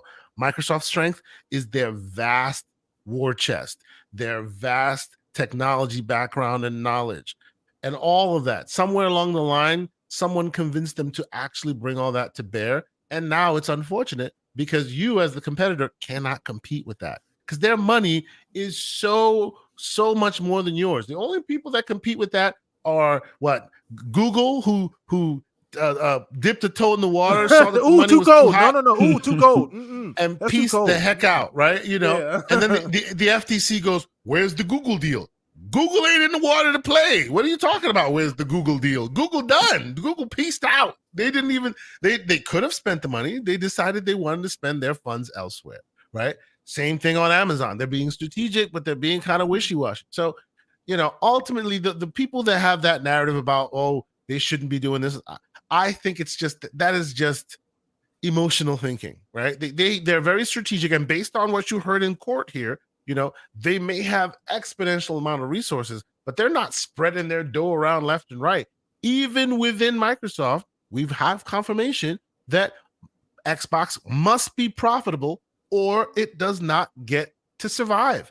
It must fight for its bread, right? It must fight for its lunch within the company, right? So the idea that PlayStation bullies Sony. That's right. Xbox doesn't bully Microsoft. That's right. They don't. You must meet your timelines independently, and you must be a self-sufficient organization within the Microsoft company, right? This is not a daddy, I need more money, and then they go put more good after bad. That's not what's happening here, right? And Amy Hood, CFO of the company, by and large, known far and wide as a real good steward of the purse. She is known for that, right? And she's managing one of the biggest purses in the world. So so her reputation is beyond reproach. So all that idea, all that conversation, there's really no evidence to suggest that is real. It is literally just emotional thinking from people who are, probably, trying to win some console wars, as it were. That's all there is to that. And I want to get Pong. Now you're back, Pong. I want to get your opinion on this too. Kind of piggyback off what Asante said, just regarding the opinion that this isn't innovative. This is not the right way to go about this particular problem, right? That this quote unquote problem that Xbox has with being creative and not being able to make great games, right? They aren't able to do that. So they just got to go ahead and spend money and buy other IPs and existing IPs, and then buy the talent and do all of that kind of stuff, right? So what is I mean, because like Asante said, I just think it's like you said, short money problems. Like people don't understand this. There's a art to buying these studios, going out to see talent. There's a skill involved in picking the right dev to bring into the fold and say, hey, your talent matches what we need. That's a skill. They're not just spreading their money thin and buying anything and everything. So where you at on this whole idea that they lack creativity? It's complete BS, right? Again, this is a false rule that people like to create. The circus, the clowns, the actors, the snakes. They like to create these fake rules about this industry. This is business, okay? At the end of the day, there's different ways to go about it. And again, just because Microsoft happens to have a big bank and they're able to go make these moves does not make them any less creative. The creatives come from the devs. The creatives come from the work that's done to make these games. And anybody who has any knowledge of this industry, you don't just whip up a new studio, right? You just don't get to, again, Microsoft has done that themselves, right? But they get no credit for it. But we also see how hard it can be. They tried, they created the initiative and had master plans for the initiative on what that studio is going to be. And sometimes it just doesn't work out the way you think it will when you get all of those creative brains in the same room together. And so if they want and they have the ability to go buy up strategically different devs that they think is going to be the right move, then they have every right to do that. And it doesn't make them any less creative, because again, my problem has always been when this narrative of organic growth started. Listen, go look at every studio Microsoft has acquired from 2018 on and tell me that they haven't been growing those studios organically, that they haven't given them the creative freedom to go and do what those studios do best, what those people in those studios do best, which is make games. Right? You can't say that hasn't been done. Microsoft simply has provided them the safety net that a lot of them didn't have at the time. Go listen to Tim Schafer's interviews. One of the most creative people in this industry, most well-respected people in this industry for decades. Go listen to his thoughts on it, where he says over 50% of his time wasn't about making games. It was going and finding funding to make sure that his studio could survive, that he could pay his people, and that they could go make their next game. All of that has been taken off of his plate because Microsoft gave them an offer that Tim said, yes, we'll take it. It's a false narrative because people like to create these rules. Oh, this is the way it's been done. Bullshit. Go look at how Sony entered this industry. Sony entered this industry. People forget this, right? It's so cute nowadays how people who are A, too young to remember, or B, are old enough to remember, but just go ahead and are intellectually dishonest. Sony was an electronics king when they entered this industry. They walked in with huge bank. Everybody likes to think of them now, oh, well, PlayStation's like their main moneymaker. Like Sony without PlayStation is nothing. That's not how it was when they decided to enter the market after their deal with Nintendo fell through. They walked in here with big money. Big money. And they went around and bought up a lot of content and a lot of talent, including Psygnosis, one of the biggest publishers at the time in Europe. They bought them right up. So this narrative that we like to run with just because Microsoft suddenly woke up one day and said, you know what, Xbox is important to us. So we're going to go ahead and open up the coffers to them and allow ourselves to go make strategic purchases that might be bigger than the competition can do is simply that. It's just people that are salty that Sony and PlayStation can't do what Microsoft currently is doing in moving in this industry. Xbox, I should say, was in a terrible spot when Phil took over. They had started the generation off with a absolute abysmal right opening shot with Donnie D and how he introduced the Xbox One. Yes, they had games lined up. Yes, you can argue they had the better It was so launch bad, lineup. them games didn't even matter. But right, those games did not matter because of the messaging. Phil took over and had to literally, again, go watch the documentary. They were on the verge of not being around anymore, that they would just probably become publishers again. But the Xbox division was not going to be around anymore. So starting from scratch, yes, you can say they've been in this industry. Yes, you could say that they possibly should be in a better spot than they currently are, considering their history in this industry, starting with the OG Xbox. And previous to that, obviously they developed games. They already had Microsoft games, of course.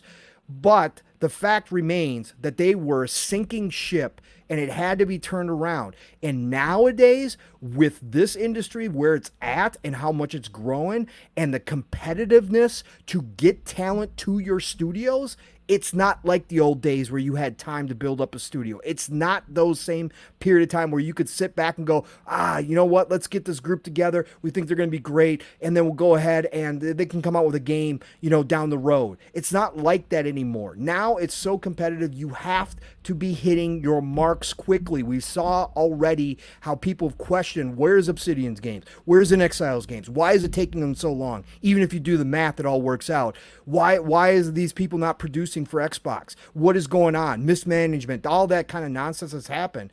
That's what you're up against nowadays. So Microsoft now that they believe in Xbox, now that Xbox is sitting at the big boy table, they're opening up the coffers and going to make the moves that they have to make themselves insulated from this industry as the third place player right now. They have to make moves that counter Sony's in a different way. That's exactly why Game Pass was invented. That's exactly why they're going and buying up this dev talent. And this industry is so gigantic. That's the point that really nobody ever looks at. This industry is so dynamic, so big, that even with all their big giant moves, it doesn't make a dent in the amount of games being produced elsewhere. And in fact, it opens up room for more people to walk in this industry and maybe one day take the place of an Activision Blizzard King. Maybe one day they become the big publisher. Embracer Group was nowhere to be seen. Nobody knew who Embracer Group was 5 years ago. Look at how fast they came on the scene. Yes, I know they're having problems. Yes, Lars made some mistakes. But the fact is, they could walk into this industry and become a power player when they weren't nothing, when nobody knew them. That's how dynamic this industry is. So this whole narrative about Microsoft not doing it organically and they're not creative, bullshit. Of course they're creative. Of course they are. They look at certain studios and say, yes, that's a winner. They haven't been out here trying to buy up every single big publisher all the time, like EA and Ubisoft and all that. No, they're looking at double A teams like Obsidian and saying, you know what? We think Obsidian, we think InXile, we think Compulsion Games. We think we can grow them into not only just making AA games, but actually making AAA games underneath our umbrella. That's creative vision. That's seeing more than what is just on the surface. Ninja Theory. Again, Ninja Theory, right? They made some great games. Their houses to make right. Hellblade 1. Right. It takes creative vision to look at Ninja Theory and say, we think they can be bigger and better underneath us with resources, time, and increase in talent that we can give them permission to go do. And, oh, by the way, we're going to also set them up in a state-of-art new studio on top of it. That's creative vision unto itself. So no, I think it's total BS. Sorry, I rambled on, but no, it's good. It's passion because I hate that topic. I love the fact that you made those points because, like I said, I put out a tweet. It went kind of crazy. People was going a little crazy on me about it, but I share the same opinion. I don't understand because this is it. It's consolidation is not inherently a bad thing if done in the right way. And like you said, it's afforded so many opportunities to studios that otherwise would not have those opportunities. I made a analogy about Spider-Man, although somebody corrected me and said, well, Spider-Man was made before officially Insomniac was purchased, but had Xbox not funded Sunset Drive, do we ever get a Spider-Man? Because Sunset Drive was taken to Sony. Sony wanted the entire IP. Insomniac said no. They pulled it off the table, said, no, we're not giving you the IP. We just want to put it on PlayStation. Sony said, no, it has to be our IP if we put it over here. They said no. Came to Xbox. Xbox said, sure, we'll give you some money. We think it's a cool idea. Are we getting Spider-Man if we don't get Sunset Overdrive? If Xbox doesn't fun Insomniac. I mean, I'll even go for a step further on you and say we definitely won't get Spider-Man if you didn't get Sunset Overdrive, because that locomotion system in Spider-Man is literally from Sunset Overdrive. That was the calling card that got them to show Disney and the rest of them that, hey, we could make it work. Look at what we did here with this other game. The locomotion system works. Now picture him as Spider-Man, right? So if Microsoft did not fund Sunset Overdrive, you don't have Insomniac making Spider-Man today. That's just a fact. I mean, it is what it is, people. I mean, this is stuff that's actually happened. So you can argue with whoever you want to argue with, but I want to get your opinion on this first before we wrap the show up, man. But it's been a good one so far. Just on what we've been talking about, just a whole idea of them not being creative and them going about it the wrong way, and just because I need to hear nobody's still yet to give me a compelling argument as to why this is detrimental for PlayStation. But where you at on the whole creativity issue. How creative is third-person over-the-shoulder template? Just asking for a friend. Like, how many games are third-person over-the-shoulder? Through a forest, stealth elements. Like, that's not creative to me. Sure, the stories are great, but if almost 90% of your first-party games look exactly the same, how creative is that? I don't hear anybody complaining about lack of creativity with their template. So why is Microsoft, because they have money, not creative? You have two different racing games. When was the last time that PlayStation had two different types of racing games, like an arcade racer and a sim racer? Well, they tried arcade racer and they spent an extra year trying to get that thing to work online. That flopped. They even closed the studio because of how bad that went. I'm tired of people looking at Microsoft as not being creative, but yet a lot of the stuff that made Sony creative, they don't even make anymore. They don't make a Twisted Metal. They don't make a MotorStorm anymore. They don't make a lot of different games. Like, it's amazing to me that they still haven't made a Astrobot game for the PSVR 2. Like, typically they make a game along those lines. Speak on it. I'm stunned I haven't seen it. I am stunned I haven't seen it. Absolutely. Please speak on it. Yes. And they've closed down or reduced their creative studios. Like the one that did what was it, Concrete Genie? That studio's gone, right? So I don't know. I look at each company has its own form of creativity. And if you're just looking at the wallet to determine how creative they are, then that sounds more like a you problem than the company's problem. Maybe it's the way people look at it, kind of thing. I don't know. I always used to laugh when everybody's like, oh, this is another banger from Sony. Oh, it's almost the same biomes, just different character. But, that's creative. But yet Psychonauts 2, yeah, okay, sure. They bought that studio. But they wouldn't have had boss fights if they hadn't bought that studio. Remember, that was a Kickstarter program. They came in and allowed that dev to reach their vision. It's the same thing with Exile. It's the same thing with Obsidian. Like you said, a lot of these studios that were making AA, that they felt that they could probably help them towards making AAA. So I just don't get it. It's like if you're a one-sided gamer where your platform is the only one that exists and the only creative one, then I guess that's how people, train themselves or flatter themselves in their purchasing decision. But I try to look at it as an overall.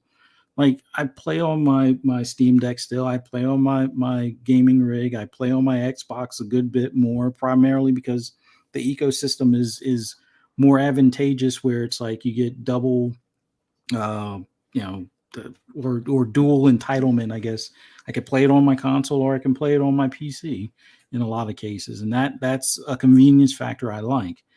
The creativity as far as the quick resume, like even outside the devs, they do creative things with the hardware, but people like, oh, that's just marketing speak. Like, everybody remember the whole thing with the upgrades where it was you don't have to worry about getting the upgrades on Xbox, but on PlayStation it's almost like you have to do the hokey pokey. You have to turn your PS4 on, push your save to the cloud, then go ahead and log on to your PS5 and then download that game. It's like just so much stuff that you know, I guess people ignore that Microsoft does both on the hardware and software side as well as their dev teams. It's a silly argument. It's just if you're going to debate things about like the creativity of Microsoft, like, you know, hold them at bay as far as like, well, where's the family plan on Game Pass or meaningful updates to the DVR? That I can see those being, you know, questioning their creativity or you know, moving stuff forward. But a lot of things on the Sony side, I see a lot of holes, a lot of gaps. And sure, you may have fun playing their games, and that might be your jam. But there's so many other things that just get on my nerves with PlayStation, with the fact of, you know, oh, I want to cancel this pre-order before it's actually released. Oh no, you can't do that. Well, I'll just charge it back. Well, we'll close your account. It's like, I don't know. It's a silly argument as far as that creativity, just because they can buy the studios, which kind of like what Pong had hinted to, the whole thing about that organic growth. If it's not from within your walls, it's never organic. Period. If it's not like, oh, this is a Skunkworks team that we started in the corner of the building or in this closet and now they're a studio, it's not organic. If they buy them, no matter how many times they work with that team, that's not organic. That's still inorganic. But hey, it is what it is. I'm pretty sure they'll have a new narrative talking point, like they've already said. The exclusives don't matter, and you know, Microsoft is doing the brute force thing. So, you know, after, you know, ABK or whatever acquisitions come in the future, I'm pretty sure they'll move the goalposts even some more, and then they'll be like, well, they don't have a creative vision, or they're bad for gaming because they're making their own wall garden like Apple, but yet people seem to like the iPhone for that very same thing. But I don't know. I've probably rambled enough. It's just silly to me about the whole creative thing. Microsoft is just as creative as any other company out there. If you're not noticing it, whether it's through their dev teams or their, you know, software or hardware teams, then just take the blinders off and stop with the nonsense. That's it. Facts, man. Big facts. Man, I know I had to get that out. I had to get you guys' opinion because that has been bothering me since I posted that tweet, man. People have been coming in my DMs all crazy. I'm like, what is going on with you guys? But I knew I wasn't crazy. But we're gonna go ahead and wrap up the show on that one, man. For speaking facts. But shout out to everybody watching this, everybody coming out. Saw some new faces in chat. I greatly appreciate all of you guys, man. Hope you guys had a phenomenal time, especially on this long weekend, man. We didn't really get to everything about the FTC, but I think we got to the majority of the important stuff here. And obviously that we're gonna get that decision next week. So we'll be, the show next week should be lit. Either way, the show gonna be crazy. So I have no doubt. But let's let's get to our people here, man. Start with our guest of honor here, Mr. K. Asante. First and foremost, sir, I want to say you're amazing, bro. Shout out to you for coming on, spending some time. I know we talked a couple weeks ago. You couldn't come on in, but glad you can come on this week, brother. Gaming Circle is amazing. You're one of the best people that I know. You're awesome. You always give me encouragement, things like that, bro. So thank you for hanging out with us, man. But let all the people know where they can find you and where they can listen to your glorious show. Oh man, I will first and foremost say thank you once again for having me on. Apologies, I'm a little tardy. That's what happens good. When you're living dad life. It is what it is. I apologize, but no, you guys, you notice, man. You guys have been on my rotation for a long time. Great show. I always expect more and more people to be watching your stuff.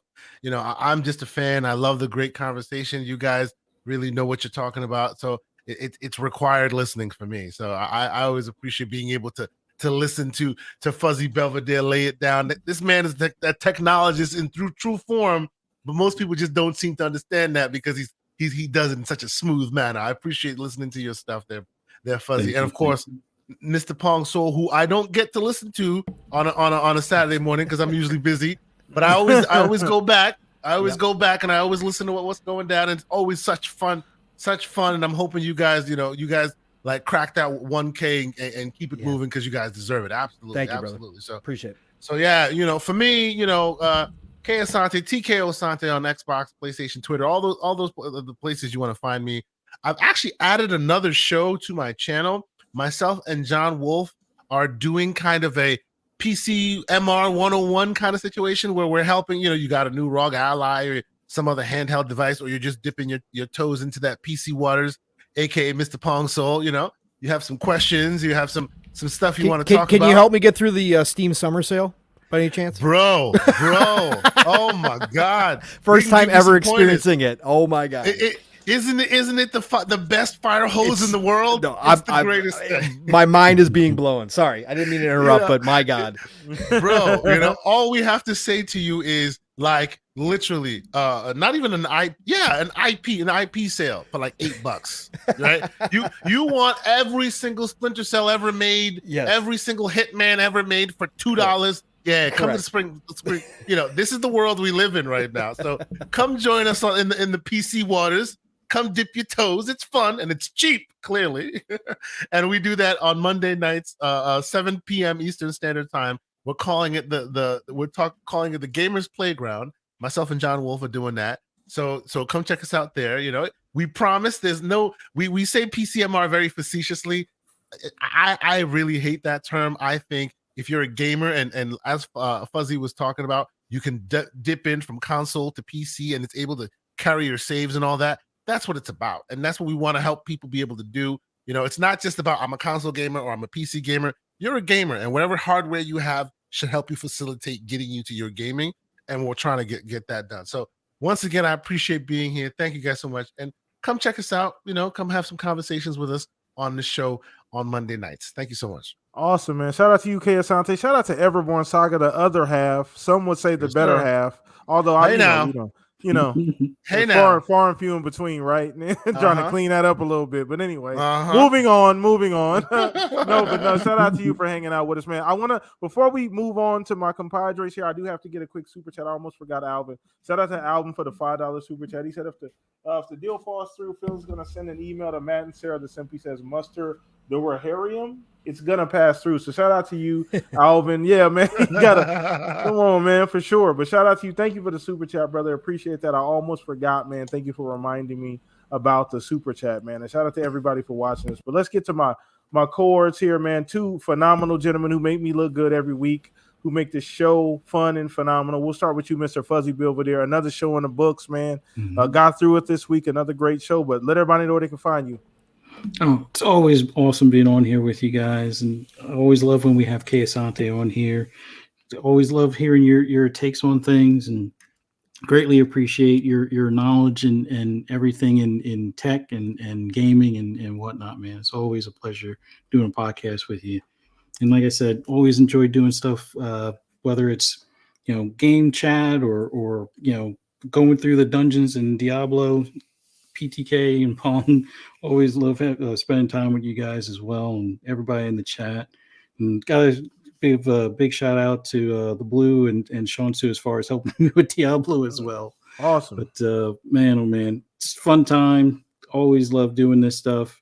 For those that want to hear my rambles and rants on anything gaming related, follow me on Twitter. Just don't hit your viewing limit if you can. It's Fuzzy_Belvedere. You can also find me on Xbox Lunch Break Special on Double Barrel Gaming on Mondays at 12 noon Eastern Standard Time. And then later in the evening, FSP on Fun Speculations channel at 10 p.m. Eastern Standard Time.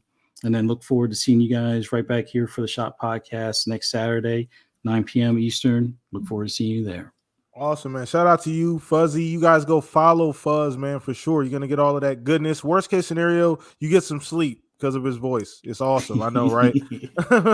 No, but shout out to you, Fuzz, for hanging out with us, man. Appreciate you, bro. You're such a huge part of this show, and you are my brother. I appreciate you and love you very much, man. And last but not least, Mr. Pong. So you know what it is. The battery of the Shop Podcast, bringing in energy every single week, man.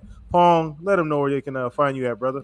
Yeah, what a great night it has been. Again, didn't get a full living split screen in due to technical issues this morning, so I was missing some podcasting. So it's great to get here on a normal schedule and be able to do a full show and talk about a lot of the ABK stuff. There's so much in there. Like we touched the tip of the iceberg, literally, when it comes to what has been. Listen, I don't know where you're from. I don't know iceberg means anything. All right, anyways, but no, we did a great job, and of course, having the incredible Kay Asante here, who I enjoy so much doing podcasts with and listening to, is always a pleasure. So thank you for being here, Kay, and giving us your time. But brothers, it has been a great Saturday night chat. You guys were absolutely incredible. Again, showing up, showing out each and every week here. More and more of you love seeing it. So thank you all for joining us as well. Nothing but love and respect for doing that. As always, Pong Soul on Xbox, Pong Soul on Twitter. You can always find me there. Of course, next week, not on panel, but I still promote the man because I love Mr. Boomstick, and Double Barrel Gaming is the channel 5 days a week. Xbox Factor Podcast, always a special place in my heart. So every Tuesday, 12 p.m. Eastern, 11 o'clock Central Time, be there. He's always got a fantastic panel going on all of his shows. And then, of course, Thursday nights, it's PM in the PM, Pong and Mav in the PM. Every Thursday, 7 p.m. Eastern, 6 o'clock Central Time, where we're going to be getting into it. We might have a decision on Thursday. Who knows? It's going to be crazy. Like PTK said, no matter what comes down, my God, the internet's going to be on fire. So we're going to have a fun time talking everything on Thursday night there. That's on Fun Speculations channel. And then, of course, Friday night's back on Fun Speculations channel for Xbox Ultimate, where we go every which way. We have a ton of laughs. Never know what's going to be said, but you know you're going to get a lot of good gaming talk from a group of people who absolutely enjoy this industry to its fullest and enjoy each other. So join us on Xbox Ultimate 10 p.m. Eastern, 9 o'clock Central Time. And then Saturday mornings, Steele and I will be back, God willing, with a full show next Saturday. Steele's been working behind the scenes trying to figure this stuff out. Doesn't make any sense, but we appreciate everybody who came out today for the hour or so that we were on live. Next week will be a full show, living split screen every Saturday morning, 10 a.m. Eastern, 9 o'clock Central Time, where we bring it live, raw, and uncut from that RTS view. It's a fun time every Saturday. Join us, 3+ hours, buckle up, be there, and then, of course, back here Saturday night. Listen, it's the golden age of gaming, people. It truly, truly is. What a time to be a gamer. Whether you just want to play games or whether you get down and dirty with ABK acquisitions, my God, there hasn't been a more special time ever. Get out there, play what you love what you play. For everybody celebrating 4th of July, happy 4th of July weekend to all of you. I got a 4-day weekend. I'm happy as all get out. So get out there. Talk to y'all real soon. Thanks, PTK. Awesome, man. Shout out to you, Pong. Once again, the easiest way to keep up with Pong is going to be Twitter when it's working properly. So, like Buzz said, don't go over your limit trying to follow people. But shout out to you. And once again, my name, PTK Blam. You guys know who I am. You know, across the board, the host here at the Shop Podcast. Follow me on Twitter as well. Hit me up there for ideas of the show, guests, all types of different things. If you just want to talk, you want to play some video games or some Diablo 4, hit me up on Xbox Live as well at PTK Blam. Same thing, same name. But appreciate you guys, man. It's been another great show. We are going to do this again next week, same time, same place. If you weren't new or are new, subscribe, man. We have so much fun here. We want you to be a part of this. Go tell your friends, retweet the show, which once again will be reposted afterwards on Twitter, so find us there. But peace out, everybody. Enjoy your long weekend. Have fun, barbecue, do all that cool stuff. Go swimming. But please, please, please play some video games and be safe. Peace out, everybody.